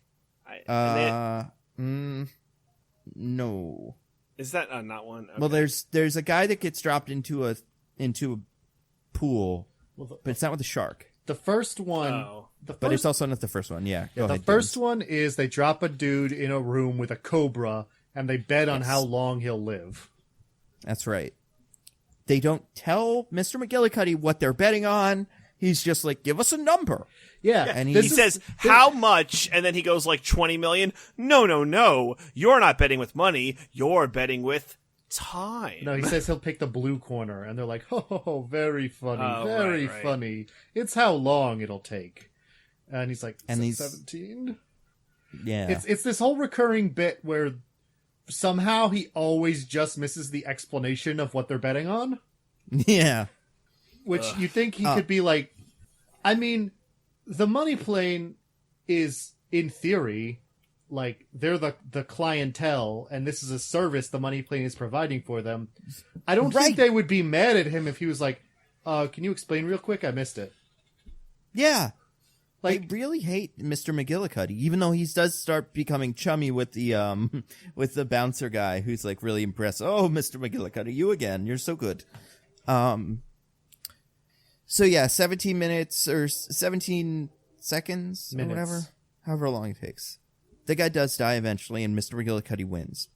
By this point in Money Plane, I'm willing to bet Mr. McGillicuddy has made more than $40 million, right? Probably. He won. They can just finish, ride the money plane out, and leave, and give Mr. Rucker the garbage grouch. Darius Emmanuel Grouch III, a.k.a. the Rumble. Darius Emmanuel Grouch III, a.k.a. the Rumble. They could just give him the $40 million, like we won it on the plane. We're good? Okay. We even won $41 million, so you said we could keep the extra one. We didn't try to steal from them because A, it probably wouldn't be a great look for us. It'd probably be hard. B, I feel like you get back to you eventually too, because it's Bitcoin and like, the way I understand that works, there's some sort of like, there's a chain associated with, like, he would have it. Yeah, I mean, you guys know that, you guys heard about that CEO who got decapitated over Bitcoin the other day, right? No, is that a real thing? Yeah. This is a real news story. No. Who was it? I don't remember Elon? their name. It was some tech CEO who, like, had their Bitcoin stolen by someone who worked for them, and they, like, confronted them about it and got decapitated. Oh my god. What the fuck? Anyway, yeah, that was a money plane related heist. Sounds like it. There's a real money plane out there, guys. Oh, there for sure is. We never know because it wouldn't be interesting. Well, I don't know that if it's still running, again, now that both Jeffrey Epstein and Ghislaine Maxwell are That's true. no longer free. Yeah, guys, we don't want to. We want to be nice, guys. You know, we don't want to. We don't want to ruffle some feathers, say mean things about the pedophile team. That would be uncouth. Oh my god. But yeah, so then the next game, this one I had to have explained to me by the person I was watching with. However, I think we kind of know what this one is. They're like whispering numbers at a guy, and they're like, shoot your friend or whatever, and then eventually it's how much money he's willing to do that for, right? Is that what it was? I could not think figure so. it out. I could not make heads or tails. That's what I got from that one. It's like they were like, okay, 200, 300,000, 400,000. Then eventually that guy went and picked up a thing and murdered his friend. And that was just like how much he would have done, which, you know. What? How does that work? Like, how do they get there? It was like, all right, you're going to murder him at some point. Like, does the other guy know this? Like, how? I don't think so. He It seemed like he only wasn't one of them. acting But like yeah, he you'd have knew. to set that up ahead of time. You can't just go in blind.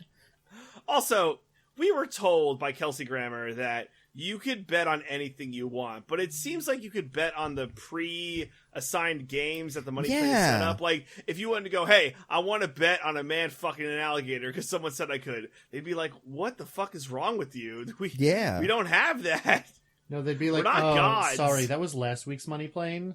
Yeah. We're probably not going to do that one again for a while. But I don't know, maybe in a few weeks you could come back on the money plane. How often do you guys think the money plane's flying? Every day? Flights every day for the money plane. Like, do you think there's like a money plane, not like period of time, but like, you know, is it like it's money plane day versus not money plane day? Or do you think just it lands, picks up new people and does more money planing? I assume it's like, yeah, constantly money planing. It lands, new people get on, and then they money plane some more. That makes sense. I don't know why I thought of it the other way around, where it was like an event, like we're finally flying the money plane. But yeah, it makes sense that way too. So then, also at one point the money plane, they get on the money plane and it takes off from an undisclosed location. You remember this? Yes. And it's like a title card on what is definitely some airport. Like, right? it's not like A, there's no real money plane, so it's not like we can try to go find it. B, if there was, they probably wouldn't use the same money plane that actually exists in the movie. And then C, even if it was that one, you could still just figure out what airport it is by like looking at it a little bit. It's, you know, there's not that many airports that are giant ones on the planet. But they're still like, oh, you'll never believe it. And like there's multiple planes taking off from here.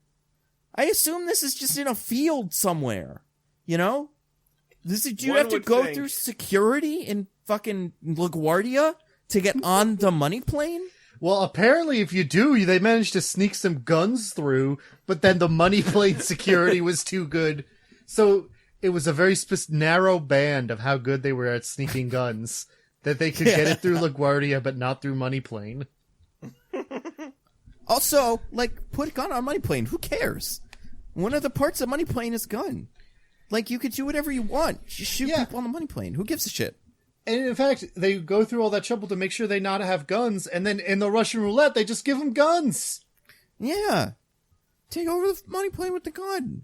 Or don't, and just stab people. It's the money plane. That's the whole charm of it. There's no rules on the money plane. Well, apparently there's taking the money plane is very easy. no laws in the sky. But there are, though, apparently. There's like the rules, you gotta pick up after yourself. You know, drinks are done being served at 10, no murder on the money plane, unless it's like part of the game. It's just so stupid. One of the other games is Piranha Tank. That's what I think DJ thought Shark Tank was. Oh, okay. It's like it's like, I get it, the sandwich. But it's like a big piranha tank filled with piranhas eating a guy. Now, that can't take more than like 10 seconds. It's no fun to watch. Like, it's the fun of betting is like the ebb and flow, and you're like, oh, is it gonna, I just don't get, what are they, are people going broke on the money plane? I don't know. Like, it's weird because, like, who wants, like, what's your metric for, or like measure for, how long would a man survive in a piranha tank? Like, I have no basis of measurement. I'd be like 6. I don't know. It was like, yeah. When is he 6. dead? When his whole body is gone? When it's just one cartoon bone that one of the piranhas is picking its teeth with? Ugh. Is it like a vat of acid? Like, wait till the bones come up. Yeah, wait till the bones come up. Yeah, that's probably what it was. While this is all going on, we're breaking into the money plane. Oh my god, so hard. Awful. Yeah, can anyone explain this to me? What's the Edge up to this whole time? So he says that he has to go lie down, but it turns out he's a fucking liar. So him and Lady, who is the stewardess on the plane, they go to the cockpit, right? And she knocks on the door with the food, and then the pilot opens the door, and Edge just punches this dude and breaks into the cockpit. And then, like, long story short, he basically takes it over. The scene's way longer than it should be. He has to, like, knock out a guy, like, 3 times. But, like, he gets, like, pretty good control of that cockpit. Like, no alarm, no distress signal, no PA, like, oh, we're under attack. Just, fucking taken care of. So, yeah, not bad, right? Also, he breaks into the cockpit by, like, knocking out the pilot, goes inside, and it's like, I'm all clear. I've done it. And then, like, the co-pilot gets up, and he's like, oh, fuck, a co-pilot! Like, that was somehow a thing he hadn't considered. Hey, your plan A is only as good as your plan B. Your plan A should involve the fact that, unless they literally don't have the space for it, all planes have 2 pilots. And also, like, so that means the end of the money plane, like, the money plane is completely, you can just get, if you can get to the front of it with really not too much effort, you could get the pilots to open the door by going, like, we got sandwiches, and then beat up both pilots, and you have the whole plane. Yeah, you control money plane. That's like the way in a movie that you take over a regular plane. Why does money plane not have more security? I really don't get it. Well, what would be the extra layer of pilot security? Like a second cockpit that could also fly plane? Like, lock on the door. The door is a steel door that has a tray, like a hatch in it that you can slide food through. The pilots are never to leave the cockpit for any reason during the entire flight. What if the guy go to the bathroom? There's a bucket in the cockpit. Get a nice cockpit with a bathroom in it. We're the money plane. We're paying you enough for the indignity. Yeah. I would just say, like, wear a diaper, but all right. That too. But yeah, no, it's that. It's like you gotta just get into the cockpit and you have the whole money plane. And you have to you get the money plane and you can just fly it and nobody cares. Part of the fight involves a guy beating up Edge, like the co-pilot beating up Edge with the I don't know, steering wheel, what's it called? Well, thingy. Not joystick. Yeah, there's probably a word for it. Yeah. Plane steer mover. thingy. Yeah. That's it. He's beating up Edge with that, and the plane is like tipping, and I'm assuming everything's falling off all of the tables, but it's not. But like they're like, no worries. Don't worry. We have the money plane shenanigans. Best pilots on money plane. Don't you worry. And I'm like, the best pilots money plane can But do you want to ask him what's going on? Yeah, no one's like turbulence or something. Yeah, you just be like. Everybody's like, oh, good, the best pilots, so I guess I won't die, and that's the only thing I give a shit about. Not like how long this will last or whatever. He doesn't get on the plane and be like, oh, sorry guys, we're gonna have to not do some of the games. No Twister on the money plane tonight. Also, They don't even care. Hey, Do question. you guys prefer when your pilots are overly talkative, or do you prefer just like the pilot who's like, we're taking off and we're landing? Like, which do you guys prefer? Second. I don't mind the first one. Well, I don't like it when every time they do that, it makes the movie stop. Yeah, that's that really what- pisses me off. because I I'm prefer the second, I am honestly. I don't like an overly talkative pilot. I am mostly in like intercontinental flights where I'm watching a movie or something, and every time the pilot talks, I can't watch the movie anymore. So I'd rather Yeah. him not talk. I like it when the pilot's like, there's some turbulence, but you won't die on... That's all I have to say. Yeah, but I okay. just like to hear it from a human being. And Right. anything besides that, so much. And that's all I would want to hear from a money plane pilots. Really. Yeah. And I'd also want to know, as a person flying on the money plane, that this isn't something. You know? Like, are you sure the money plane Yeah. isn't getting hijacked right now? Oh no, it's the 'Cause- FBI plane. They're after us. Yeah. Because these are rough customers. They sold nukes to Iran. You would assume they would have people after them in the world. So why wouldn't they maybe shoot down the money plane or something? But so question though about this part of the plan. Is there ever at any point in the entire movie any reason Edge needed to be in the cockpit?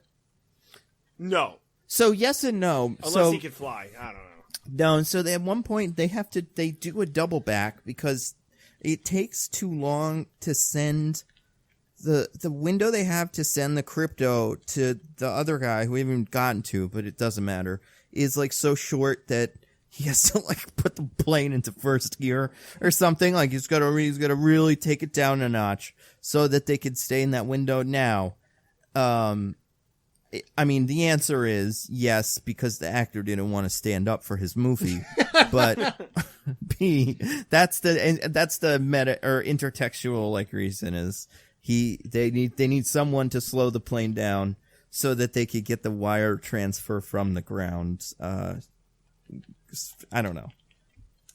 So, also, quick question. I know it's like control money plane, control like everything, or control cockpit, control money plane.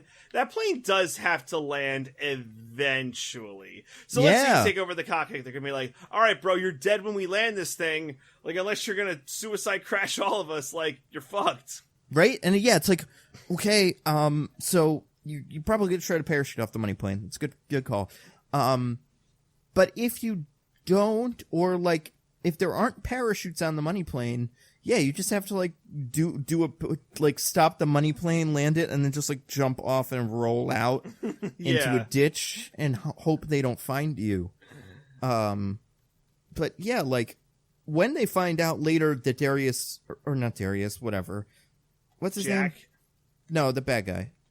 Yeah, Darius. Darius Albuquerque. Oh, Darius Grouch. Emmanuel Grouch the Third, There aka you the go. Rumble. When they find out that Fraser has stolen the money, they're like, "Oh, we'll kill him in a second. Hold on. Who wants to take bets on how quickly we'll kill him?" As if none of this is difficult. Like, I get you kill him, but you don't have any questions about anyone else involved in this because he wasn't on the plane, so he Right. probably had guys. Well, If they realized- parachuted out of the plane, you can get them. Had they realized they'd been stolen from at that point, or did Edge just play the audio and they're like, "Well, this guy's talking shit. We better kill him." Well, he Like, told- but I assume at some point they have to check I mean, I guess they don't, but there's no pilot on the money plane anymore. But concierge, There's no money. concierge told the pilot, or told the people, "Hey, you'll be covered for your losses. The money plane has you." That's Oh, Because true. the that's money true. plane has He does. infinite money. He does say that. Even though it doesn't, if that's the case, then why it's the money on the plane? It should be a casino plane with no money on it. Or at least just a crypto. I know, this movie makes no sense. The It's fun so thing bad. about a casino is a casino can't crash into the side of a mountain and all the money in the casino bursts into flames. Like, it seems like the worst thing to do is put the money on the money plane. I feel like putting the crypto servers on the money plane is even worse than putting the money on the money plane, because then you Yeah. can't access them. Though you can only spend your crypto if you can access the server it's on. So like, That's true. What is it for? Billions in crypto, Diggins. billions. Billions in crypto. It's for buying more crypto until you have all of it. I mean, that's basically what crypto is for, so. But, okay, so there's a fourth member of the team, someone related to the... No, this one is the director. The director is in the field, putting together, like I said, very slowly, on his own time, this, like, big satellite dish receiver thingy, so that he can accept the upload of the crypto. Now, I assume when they were stealing the crypto, that just meant they were going to physically take hard drives out of computers or something. But it's like a whole big transfer thing. He runs into some trouble. You guys remember what the trouble is? Yeah, guys come to kill him. Why? Don't they need him? Why didn't they just kill him before? I don't know, because these are Darius's guys, right? Right. So then, like, did Darius give him the satellite relay machine, or did he buy that or bring it from home? I mean, when they do the job, Darius Emmanuel Grouch III, aka the Rumble, gives Edge a bag and is like, everything you need for this job is in that bag. So if we are to assume that that's true, then I guess he did give him the satellite, right? Well, if he gave him the satellite, then, like, why didn't he just set up the satellite with his own guys? And again, like, they were doing this so they could give him all the money. Yeah, they were never going to double-cross him. Yeah, like, what does he need to kill them for? They're going to give it to him anyway. And so they do this, and there's this big gunfight between some goons, and, by the way, because this time takes place over the course of this movie, like, there's, time passes, this scene starts at day, but ends at night. Oh my god. By having there be a blue filter over day, and it's hideous. It's an awful effect. It's so hard to do this poorly. This is rough. And then, how does he survive this mission? Oh my god. I forgot. Oh my god. So, yeah, the friend of Jack, who's like, yeah, can I just stay in the house the whole movie, please, please, please, please? Yeah, I want to play video games. He gets a drone and just flies in a fucking drone to kill the bad guys. A drone with, like, a precision sniper rifle on it. Yeah. Have you guys ever fired this gun? Probably not this exact one, but, like, any gun ever, or seen anyone fire one in real life? Yeah. It's not that easy, right? There's, like, a bunch of recoil. Yeah.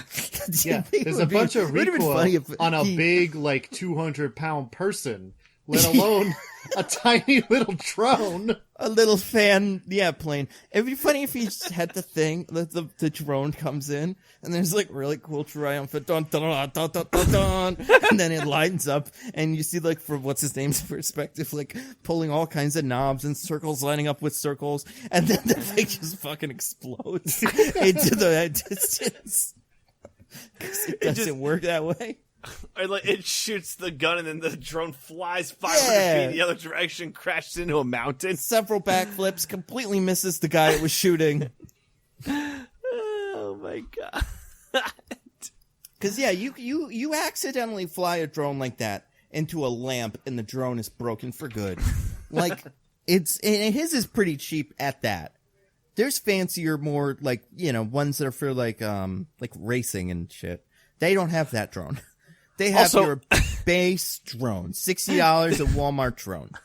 Does this range? Because the range must be really good, right? Because I remember, I think it was Ozark I watched, like, the kid gets a drone, and they ask him, what's your range on that drone? He's like, I think 300 feet. He's like, all right, cool.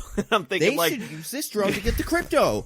I really thought this thing was going to fly up to the money plane at some point. I thought there would be some sort of, like intersection, and I mean, yeah.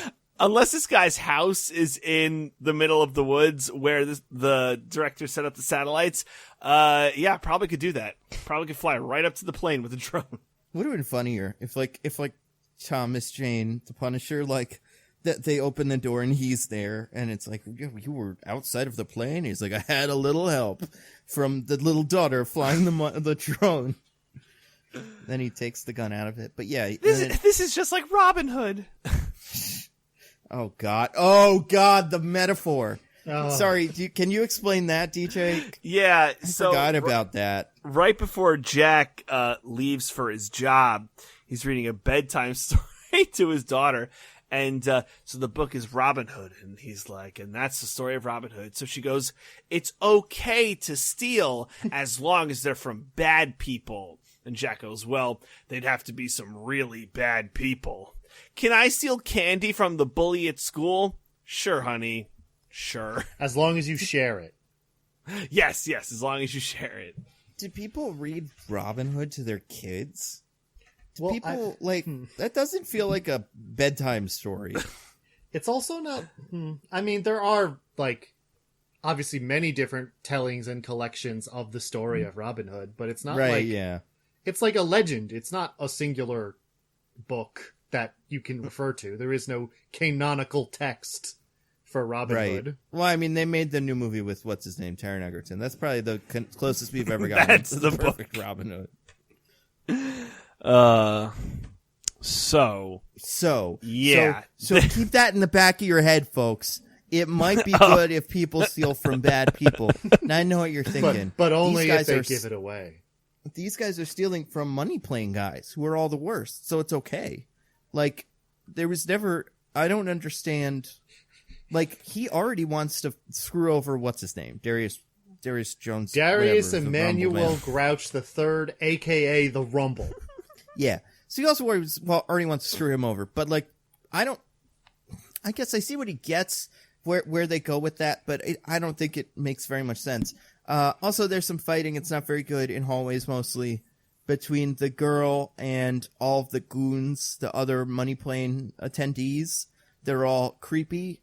Now, I'm sure this is a thing that people would do on a money plane, is try to harass all the staff, because especially if they're not good people. But it's so weird that this guy is just obsessed with her. What's he after, dude? Hey, man, you can't get in the way of true love. That's he fair. loves her very much, respects her as a woman, and wants to get to know her more. And, yeah, and then she beats him up a bunch. Calls her bitch 3 times in a row. Ugh. Yeah, bitch. Dude, there's just random words, profanities thrown into this movie. I'd be like, if Nando and I were on the money plane, I'd be like, Nando, you're going down. I'm going to take you in this game of Texas Hold'em for all you're worth.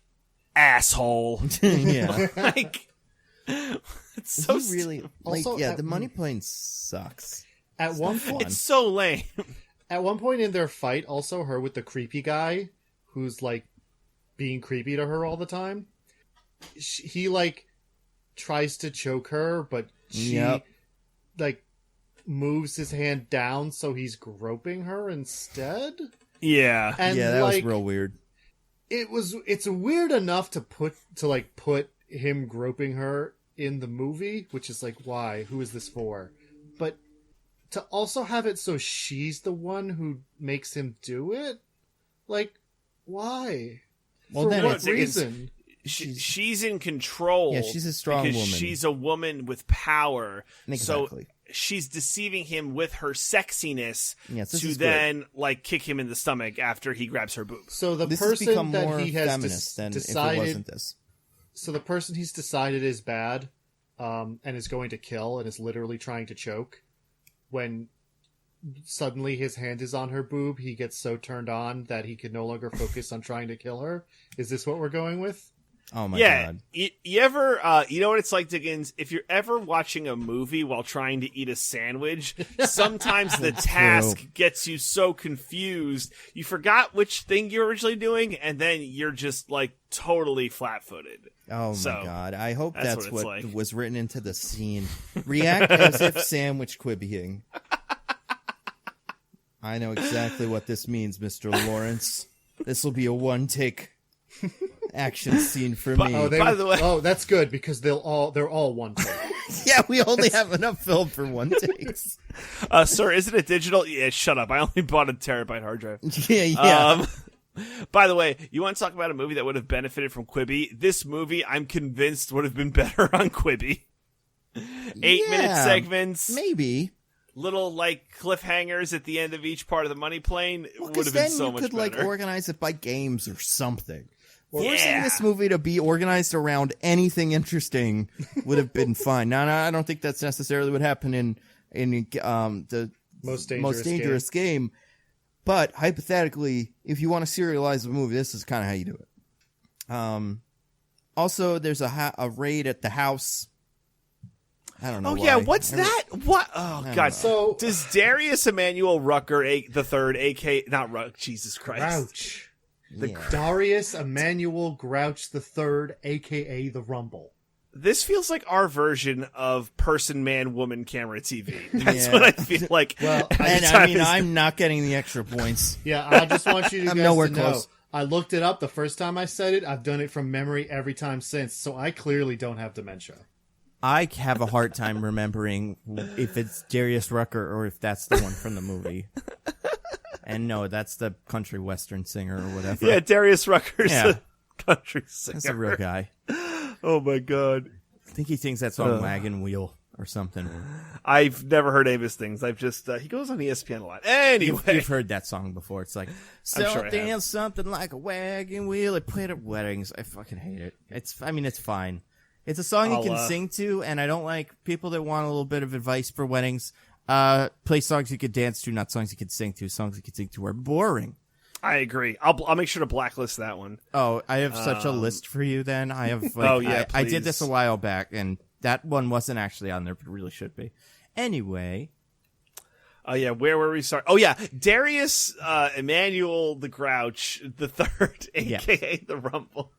He has unlimited supplies of men with guns to just send off to do whatever. Hey, I gotta kill some people at art museum. Men with guns. Hey, I gotta kill a guy in a field. Men with guns. Hey, gotta kill 2 women in a house. Men with guns. Like... Yeah, and then only there was some plane they could take over instead of all this bullshit. And then at the end of the movie, and I won't spoil it yet, when you really think he would need men with guns, he has no men with guns. No, yeah. That's a good point. Oh my god. Anyway. Oh, I'd like to say one thing before I forget. I can't remember if I brought this up already, but one of my favorite parts of this movie where I was just dying laughing. So they're in the fight with the drone. The drone goes to save the guy who's the director. So at one point, it's him versus another guy, and they have pistols, and they're separated by this, 3-foot tall mound of gravel. So they're, pointing the gun over and shooting it, and they can't seem to kill each other. So the guy on the crew, what he decides to do is... so he punches his... arm with the gun into the gravel, and then it cuts to the other side, and then a hand with a gun comes out on the other side and shoots him, and it was the funniest thing the whole movie for me. I couldn't stop laughing. Do you guys remember this? I do. Oh, I do.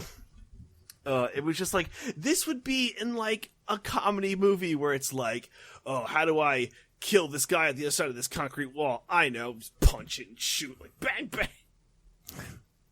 He didn't even stick his gun in and shoot it to see if a bullet comes out the other side. His whole hand with the gun. Oh, my God. That was like a wanting to be John Wick move if I'd ever seen one. But so with these guys that they send to that Darius Emmanuel Grouch the Third, a.k.a. the Rumble, sends to Jack's house to kill his family, right? Yeah. It's framed at first kind of like... we see someone making food, and we're like, "Oh no, the wife is making food, and the kid is there too, and they're going to get killed." Which obviously would be setting up for the twist later. Like, "Oh no, it was actually Harry the whole time, and he's ready for them." Except they show us it's Harry in the middle of the setup, so we already know it's him. So then when they come in and he shoots them, it's not like a surprise. It's just a thing that happens. Also, right? When that's happening in my brain, I'm like, is this at Harry's house? Where are we at now? Yeah. Is he at home? Is he babysitting this kid? Does Denise Richards not live here anymore? Denise Richards doesn't live in this movie anymore. Yeah, no, she'll be back. Oh, she'll be back. But yeah, it is a really weird bit there. I will say the one thing I did appreciate about that scene, in terms of establishing shots for making food, like food B-roll, world class. Like, the guy, whoever did that, the cinematography for the food making, should go to the Food Network. Because I was like, oh, dude, I am hungry, and this pasta looks great. He was cutting the celery or whatever real good, had the tomato sauce in the little saucepan. Oh, my God. Best part of the movie was those food shots. Easily. Yeah. Worst part of the movie, every single gunfire special effect. Oh, yeah, so the muzzle fake. flashes were Yeah, awful. the muzzle flashes look so bad. Oh, God. Ugh. This is one of the worst movies we've ever done, I think. I'm mostly nitpicking. Oh, yeah. I mean, this is barely a movie. Like, usually I would, like, you know, I think the one we did last week, this makes this look like a real movie. Like, you'd see both of these and you'd be like, oh, yeah, it's a real movie, that other one. This one looks so bad. Good job, Quibi. You were better than Money Plane. So, low bar to clear, but good job. That's how I like to live my life, you know? I try to set the bar so low so that when I pass it, nobody even notices. So then, Darius Grouch the Third, he shows Darius up Emmanuel Grouch the Third, a.k.a. the Rumble. Nando's gonna get it. Rumble Pac-Man Grouch. He calls Ed, by the way, why did I just find the plane, and he's like an asshole to him because this character's bad, and like in every single way there are no redeeming qualities to him. And he's like, hey, why don't you call me Captain? Let's use a cool code name. Ah, ha, ha. No, I'll call you Captain. You call me Colonel.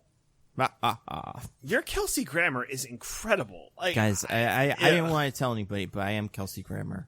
I'm an annoying guy who's probably not.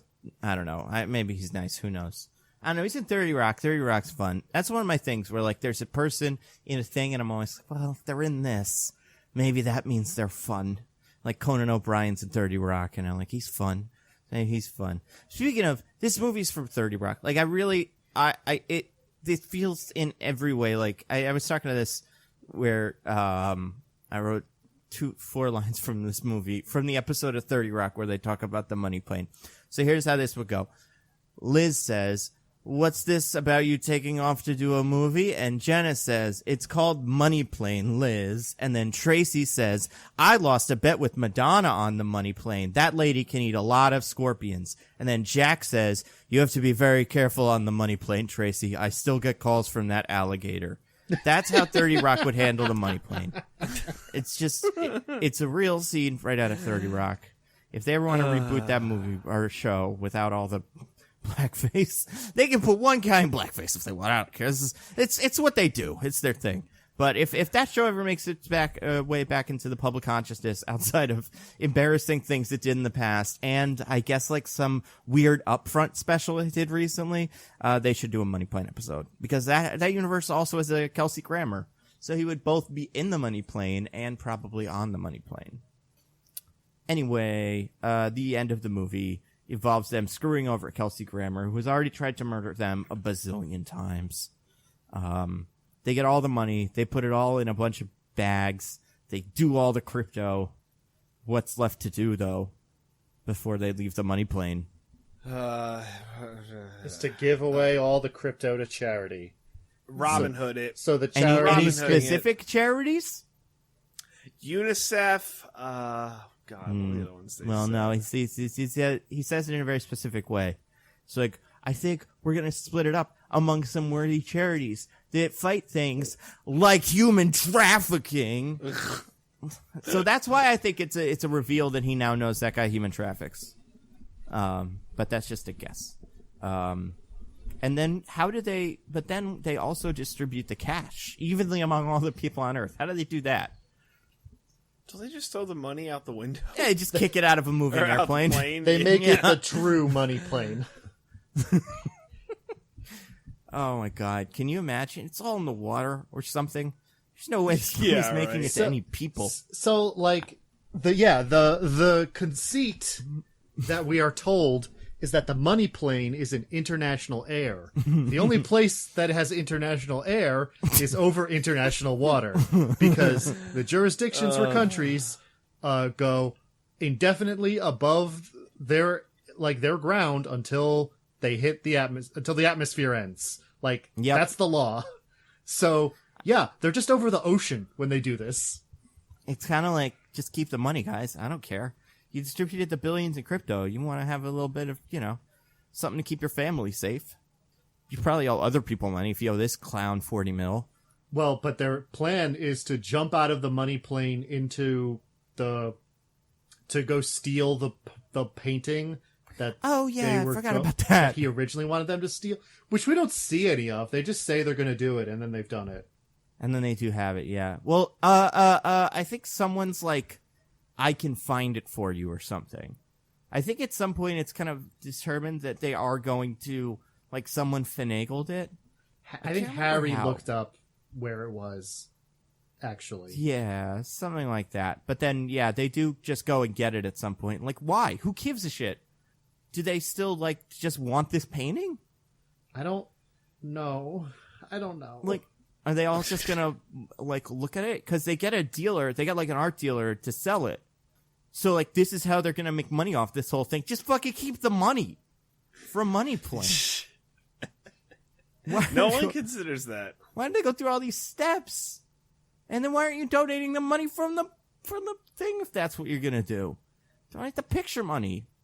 But yeah, Denise Richards is in this scene, so that's nice. She's also on 30 Rock. Most of these guys are on 30 Rock. I wonder if Thomas Jane is. I don't know. Thomas Jane. I like him. He's in, Scott Pilgrim and all kinds of fun stuff. Punisher, Warzone. Yeah. Yeah, I love the Punisher. Oh, man. And then the movie ends. And then it's like, we did it. We got the Money Plane. We did it. We did it. And who no do you one think is any the wiser. Who do you think came off the worst in this movie? In what sense? Oh, my God. Edge, right? It's got to be Edge. Yeah, I think Edge really sucks in this. He seems like a nice enough guy. He could probably act, maybe. He seems like he's kind of funny on the internet or something. But, like, geez, this is definitely not playing to any of his strengths. Oh, yeah. 100% not. He gets in one fight the whole movie. He's a wrestler. And, like, but he's also, like, not charismatic or any of the things. Like, what's his wrestling character like, TJ? Do you remember? I'm trying to remember what he did. He was acrobatic and kind of, like, funky. But besides that... he was, like, he's actually a good, well, I want to say was, because he's gotten, like, kind of old and, look, sorry, man, sometimes some things, like, don't age well. Triple H can hold it up. Dave Bautista actually held it up pretty well, but not Edge. But yeah, his whole thing was he was like, a little goofy. He was a great worker. He teamed up with Christian for a bit during Christian Grey from 50 Shades of Grey. No, like Christian Cage. I don't know if you know from 30 Shades of Cage. Exactly, it's slightly less shades and a different color, but similar. So, like, they had a tag team in WWF and WWE, but, like, yeah, like, he was good, but he didn't have, like, a ton of charisma when he was wrestling. Like, he did flips and shit, and he was, like, kind of, I don't know. He was, like, having fun with it. That was most of what I remember from him, as opposed to, like, your Triple H's, who were just, like, the big boss business guy or whatever. He was just like, I'm a wrestler, ha ha ha.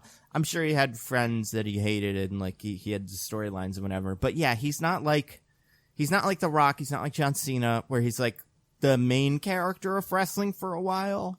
No, he was always a B guy.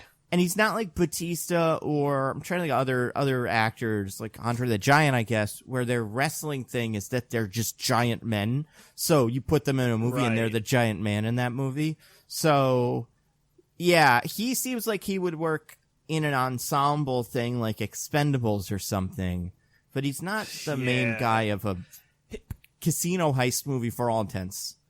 Like even in WWE, he didn't even have like a Randy Orton thing where it's like, I got one thing and that's my gimmick and everyone knows me for it and that's why I'm cool. Like he didn't even have like that level of like notoriety. So yeah, sorry, Edge. It sucks. Yeah. I mean, it doesn't really suck. It's really stupid. But it is pretty weird. I think you this could make movie- this movie fun, but it's not that fun. I think this movie would have been way better if Jack had RKO'd someone out of nowhere. Oh my god, can you imagine? Yeah. Just all the way to the ground from the plane. From the money plane. Hey, speaking of money plane, by the way, and all of this business, do you guys remember the movie Rat Race? Yeah. Isn't there a bit like that in here? Like in here, where it's like, all the rich people at one point are flying from place to place in a plane, betting on weird shit. Well, that's the whole conceit of the movie, is that John Cleese Right. has gathered a bunch of weirdo rich people who like to bet on random bullshit. But like specifically, they're on a plane, and I remember seeing, or like I remember hearing about this movie, but going like, I'm pretty sure they already did that in a movie, but I can't remember what it is. I think this is what I was thinking of, was Rat Race. Well, I think they get on a plane towards the end when they're trying to get to Whatever where- city it is. Silver Springs or whatever it is in New Mexico. Mm-hmm. And like every scene that they have involves them betting on weird stuff. So they probably did some weird betting on that plane. So yeah, that's what this movie is. So if you want to watch a movie about the thing we just said, watch Rat Race. That 20 minutes of Rat Race with John Cleese, and then like Ocean's 11 or something. You pretty much get it. Maybe Ocean's 12. I wouldn't say this is anywhere near Ocean's 11 quality. Ocean's 12 is fine. I don't know. I don't think there exists an Ocean's movie as bad as this one. Yeah. No. Not yet, at least. I don't hear anything in the works for Ocean's 9, or Ocean's 7 for that matter, so yeah, for now, we're left here. Alright. What are we doing next week, by the way? No idea. Right? We haven't thought about it at all. Me neither. Is anything coming out? Let's check Rotten Tomatoes. Bill and Ted comes out soon. Oh, hell yeah. On I'm excited demand. for that. We Yeah, can do the Bill and Ted lead up. Yeah, but I think we've even got some time. Like, I think we'd still have to fill a week. I'm also not sure, like, how much can you nitpick a Bill and Ted movie? Yeah. The fact that the Right logic point. is, like, dumb and doesn't actually work is part of the charm. Right. I think maybe instead we could just nitpick other Keanu Reeves vehicles, maybe. Something. Like some of the stranger ones. There's some good material in there, yeah. Yeah. I've never seen The Lake House, but I bet you that doesn't make any sense. Obviously, the Matrix movies are kind of fun, but there's plenty. There's that one where he's in a house and the two girls come to like have sex with him. You guys remember that movie? Oh my god, yes! And it came out right around the same time as John Wick, and it felt like they filmed it in the same house. And I was like, oh, well, I guess Keanu just wanted to get this in, like, you know, while he had some time between shots. And, yeah, so there's that. And, so we could do that. I don't think there's any other movies. I mean, Tenet's coming out in X plus 20 days. Whatever day today is, add 20 to it. Tenet's coming out that day.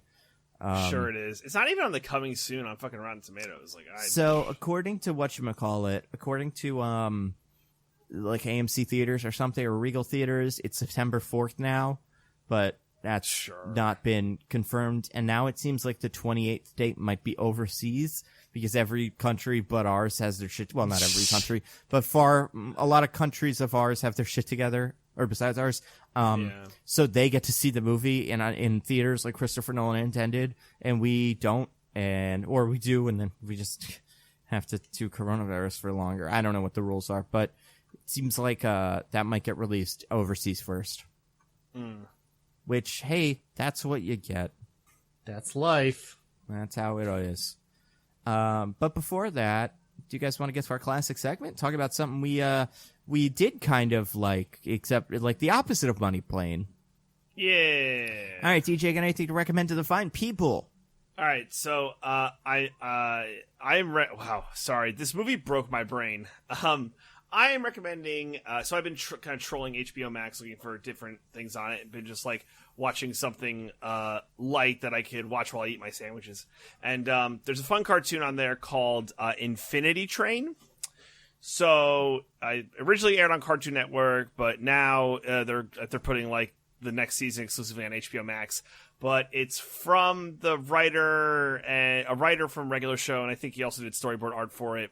And the premise is there's this like girl who she winds up on this big train in a barren wasteland called the Infinity Train.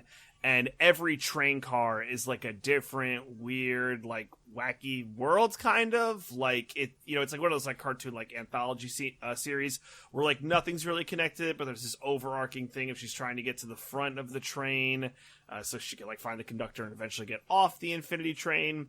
And it's like just very fun, like cartoon that has like a lot of good humor. I never watched Regular Show, but I've been told that it's like a lot of the similar humor from there. I enjoyed Regular Show a lot.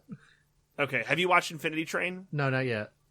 Okay, so I find a lot of the humor charming, and I assume if you like Regular Show, then you would like Infinity Train as well. But yeah, it's got 2 seasons, 10 episodes each on HBO Max right now, and the 3rd season comes out in like 3 weeks ish. So and they're like, it's perfect because it's 11-minute episodes, so you just like crank through them so fast. So yeah.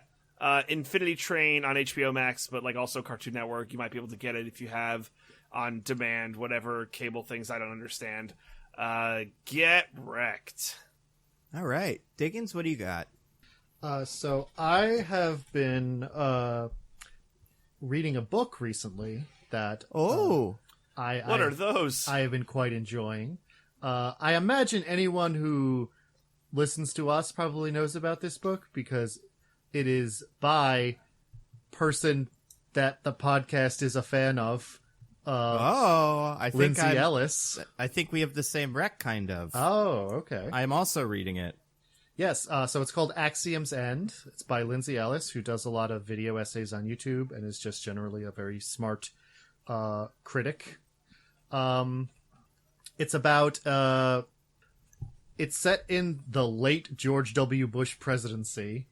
Which, like, what a fucking period, huh? Right, yeah. Love hearing about that period of history from, like, the perspective of this was a time that isn't now. It's, like, something you don't think about as being, like, a period to set a period piece in, but then, like, she starts describing specific moods and stuff, and you're like, damn, it was like that then, huh? And even, like references, like, at one point, or early in the book, she goes home and someone's playing Elder Scrolls, and it's Oblivion, and you're like, oh, God, that's right. There were other ones of these. Yeah. Not even that it's a bad game, just like, oh, no, that's something I remember in recent memory, but that is treated as history in this movie. Like, that is the past. Right. But, so, it's about... a world in which first contact has been made with an alien species, although it's been kept under wraps by the government. And it follows the dang government. Am I right? Yep.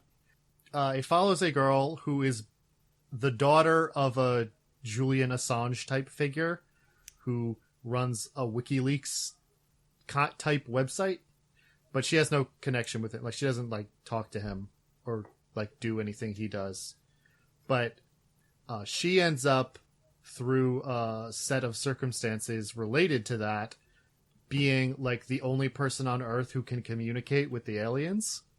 And so, like, she has to end up navigating, like, helping them communicate with the government and with people in general and get what they want, while also just being a person in the world who is not remotely qualified to do so. It's really interesting. I'm not quite finished with it yet. It's like a little under 400 pages, and I'm 300 pages in. But I'm really enjoying it so far. It's surprisingly very. It's still very much like a fun genre sci-fi book, but it's surprisingly philosophical about it in a way that I'm really enjoying. About what it means to communicate and how. Like, what would it really be like to attempt to understand an alien species on a personal level? It's it's really fascinating, and I'm enjoying it a lot. It's like, it's kind of like Arrival, if Arrival had more pop culture jokes in it. Yeah. Is what the I would Arrival. say. I've heard the Arrival comparison a lot. Yeah. And which makes sense. It's like Arrival by way of Ready Player One, but good. Oh God, Ready Player One. That movie the sucks. but good is important. What'd you say? The but good in that sentence is important. Yeah.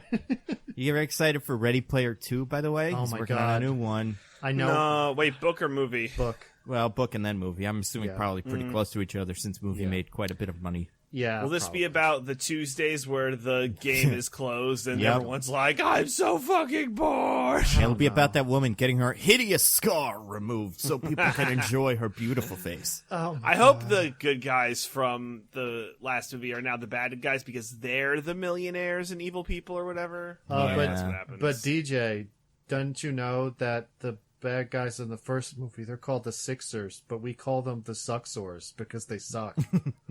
Plus, DJ, the good guys in this movie can't be the bad guys because they know what Buckaroo Banzai is, and only Right. a villain doesn't know what it's that is. true. You know? Yeah. Only a villain just mindlessly regurgitates pop culture information to show that they know all of the facts instead of like actually understanding the heart of it. This is a point the movie goes out of its way to make, seemingly without any self-awareness whatsoever. Yeah, and then they jump in the Iron Giant and mow down troops of guys. 'Cause that's what that movie's about, right? I hate that movie so much. Not the Iron Giant. The Iron Giant's lovely. I hate Ready Player One. Have you read the book? I've read enough of the book to know that I don't want to read it. I've read enough pages of people just arguing about bullshit, and it's infuriating. I have read that entire book, and Oh, you you're poor you're baby. right. You're right not to read it. Yeah. I really thought about it because I was like, this is something people like, and it seems like even if it's still not good, there's a more correct version of it. Like, it seems like this movie kind of screwed some things up, but nah, yeah, it's not worth it. Just two characters. There's one like 3-page stretch that I read of just two characters talking about stuff, and it's like, no, you really know the original the cast of this show was actually from. It's so weird. It's so upsetting. But if you want a book that's good, Yeah, check out Axiom's End by Lindsay Ellis. A very good book I'm really enjoying. yeah. There's like I don't know if the audiobook is out yet, but there's gonna be an audiobook. So it's like one of those books you can get, and the audiobook is read by Ollie Thorne from Philosophy Tube, I believe. At least in part. What's up? At least in part. Like, he's definitely Yeah. part of the audiobook. So that's fun. But yeah, sounds good. I'm not as far in as you. I'd say I'm about halfway through, but I'm equally enjoying it. It was one of my recs, but I have others. So, I also have an HBO Max rec, because that is something that like I was just dicking around and trying to find something, and I remembered that I've heard people talking about a show a couple of times on Twitter recently. So sort of seemingly like comedy, but also like not like high concept, but there's like something else going on. Called Search Party, and I watched it the other day, and I watched like 7 episodes, and I'm digging it. Have you guys seen or heard of this? I haven't heard it. Didn't it used to be a TBS show? Yeah, it seems like it's. I don't know how much there is because it's like not like a mystery, but there's like enough of a mystery that I'm afraid to Google it to even get any information about the future. But what I kind of get, I'm like kind of remembering. There are 3 seasons, and I think maybe the first 2 were on TBS, and then the third one is just on HBO Max or something like that. But yes, it is. It was originally on TBS. It stars Ali Shawkat, maybe Bluth, a bunch of other people that I'm not super familiar with, and then just this rotating or like revolving door of like New York-based comedians. For instance, both members of the George Lucas talk show, Connor Ratliff and I always forget his name, Griffin whatever, show up, and Griffin Newman show up as like members of the family of the person that's murdered or missing. Basically, the story is there's a girl played by Ali Shawkat's character who's kind of not doing so hot, and she's not like, well, she's not a train wreck the same way like the character from Trainwreck was like alcoholic but she's more just like kind of the quarter life crisis kind of character. And she learns that a friend of hers, like very, very distant friend of hers from college, has gone missing. And it's one of those like, you know, national news stories, people walking in a field with flashlights. And then she thinks she maybe sees that person and starts losing her mind. It's very funny though. It's mostly a comedy, and the supporting characters that are her main stable of friends are very funny. I love the boyfriend because he is just like he is he answers all questions awkwardly the same way like Nathan Fielder would, who was like, that was one of my favorite shows ever. So I really, really, really enjoy just like watching this character, the maybe Bluth plays, putting this guy in these terrible, confusing situations. But it's also got all that like kind of, you know, millennial weird like realness, where it's like, oh man, I have existential dread about the fact that I'm poor, whatever. That's not really a thing, but like stuff like that you'd expect from girls or something like that. But it's more, it's just more of a comedy. But it also does seem to have a mystery thread, and I'm feel like I know what's going on, but I'm not positive. So anyway, Search Party on Netflix or on HBO Max and maybe FX or something fun. Other thing I wanted to recommend. Got bored. I was like, I want to download a new video game that I can play mindlessly. So I finally bought, I've wanted to do this forever, a game called Cluster Truck. Anybody remember this one? Oh, No. I know this one. Have you played it? I have not played it, but I know of it. It's kind of fun. So it's basically like Frogger, where there's a road with cars going, except all the cars are trucks and like tractor trailers. And instead of being a frog trying to cross the road, you are some guy trying to jump from truck to truck, kind of like the Matrix, to get to the end of this road. And they're little levels, but sometimes it's like the cars jump over a cliff, and you have some powers that you can kind of swap out level. You know, you can like, you have either a double jump or a grappling hook or something else. Oh, that's not. Well, oh yeah, no. Or you have a time slowdown, or you can spawn an extra truck or something like that. And you have to use these powers and just like timing to get from truck to truck to truck to truck to the end. It feels like playing like Super Meat Boy or something like that, where you're going to fail a bazillion times, but it is very fun and the levels are wild. There's so far, I'm like 10 like worlds in. And like there's no story or anything, but it seems like there could be a million more of these, because it's just like this one, they're on a wheel that's spinning and it's kind of hard. But yeah, I really enjoy it. It's one of those games where you watch it and you're like, this could be fun in VR, but then you're also like, but this would be awful in VR. So it's, yeah, I enjoy that. And that was like maybe, I don't know, $15 on the PlayStation Store when I bought it. So definitely worth your time. But yeah, that's all I got. Next week, who knows? Maybe a Keanu thing. Maybe a poll. Maybe do another Fast movie. I got time. No, it's true, yeah. Like, it's weird, because it seems like right now, a lot of the movies that we're like, well, maybe we'll release at the end of the year, don't think they're going to do that. So, like, I don't know when the right time to do a Wonder Woman rewatch would be, or, you know, anything like that yet. But the Fast and Furious thing, like, we will do those all before Fast 9 comes out.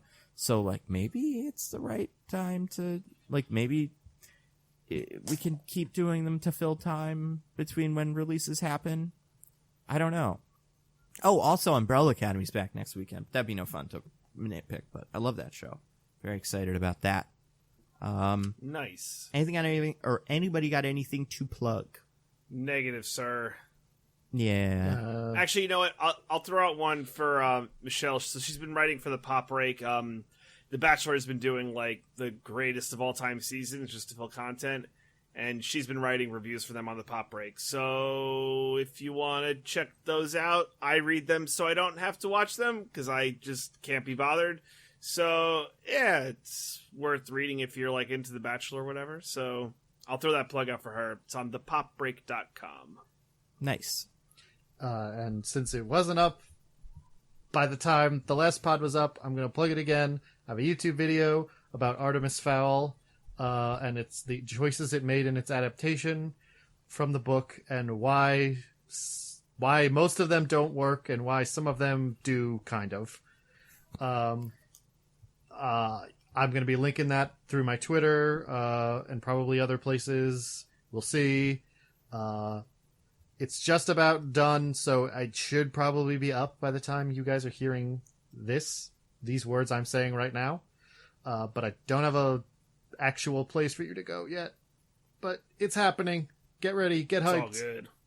That's okay. That's Hype train. perfect. You'll fit. We'll put information out I would recommend Diggins just because of kind of how the internet goes. You should call your website, and I don't know if you can do that, or your YouTube channel, CinemaSins. That seems to get a lot of views. Ooh, If you could get the name CinemaSins, that would be good for your channel, and for just like getting the word out. Besides that, I don't know. There's that guy that streams games is also kind of a Nazi. He's got a name that would be funny in this, but I honestly can't even remember. The heck's that guy's name? PewDiePie? PewDiePie. Other than that, you could name your thing PewDiePie. I don't think anyone's picked that yet. End of joke. I have a video coming out next week on Captain America. It'll probably be out. Well, I don't know. I can never tell when we're going to put these out. Not because of anything, any good reason, just because sometimes It's been Fridays. Yeah, it has been Friday. So if that's the case, probably will be out before then. So that'll be fun. And then, after that, who knows? But, yeah, we'll put out a poll on which one of you guys, or which movie you guys want based on suggestions from you guys. So we'll do like a post and then the poll. Don't mess up this poll like the damn Christoph Waltz impersonation poll. I still think I have the best Christoph Waltz impression. I really do. Oh my god. I don't know about DJ Diggins, but I think I have the best one because here's the thing about my Christoph Waltz. I'll give you a little inside scoop. This poll is a sham. This poll is fraud. There's been fraud committed. He's smiling when he does his thing, and I think that's where the rest of you guys maybe made a little miss. He's got a smile in his eyes. Oh, I am so happy that I get to kill you, Mr. Tynes. I mean, that wasn't very good, but it was better the other day. DJ, redeem yourself with a Christoph Waltz impression. All right, I'm going to take the easy. I mean, this is the second best Christoph Waltz impression on the podcast, according to the fans. So. That's a bingo. There you go. Everyone's famous line from Inglourious Bastards. Yeah. I'm the architect of all your pain. The architect of all your pain, James. The architect of all of your pain. There's got to be other lines in that movie, right? I can't remember any of them. Oh, there's a whole bit about him and birds. Remember that? Where it's like birds. I love to watch birds. And it's like, you're the magpie, them. James. You're not the family magpie. person. I don't know. Who could say? It's a great movie. Spectre's not a very good Stick to your Kelsey Grammer. I think your Kelsey Grammer is brilliant. My Kelsey Grammer. What would it sound like as Kelsey Grammer had a conversation with the Christoph Waltz? We'll never know. Next week, maybe, you know what we could do? That's something we could do. Speaking of that, we could do James Bond movies because there is another one of those coming out. And those are actually pretty funky and weird. Even if you just do the James Bond, like Daniel Craig, the newish kind of reboot James Bond, the four of them are kind of strange, especially the last one, Spectre, which I don't think we ever talked about on the show. I don't know if we've done any James Bond movies. I'd be cool with just doing Spectre, honestly, because I don't like, I think Casino Royale's perfect, although it ends a little bit, like it ends twice. And then, you know what? I think Casino Royale's perfect. I think the other one that everyone likes, Skyfall's been picked to death. On like, a lot of it doesn't make any sense, but it's pretty and people like it. It's a good Batman movie. It's a bad James Bond movie. But, I don't know. Maybe Spectre, though. That could be fun. Or Transformers movies, just because those are bad. And I always love thinking about I still haven't seen the fifth one. So. Oh, man. I don't want to break my streak of having never watched a Michael Bay Transformers. This first one is okay. If the people demand it, I will make this sacrifice for them. Well, those are a whole lot of options. People tweet us with what you want us to watch, or maybe something else. Who knows? Other Quibi content? Well, no, I guess because then we'd have to get it again. So, I don't know. Something different than that. Let us know. And until then, and you can tweet us at nitpickingpod on Twitter. Until then, I am at Nando V Movies on Twitter. I'm at Zippy by Day. I'm at This Is an Odd Name. Goodbye, everybody. Bye. We love you.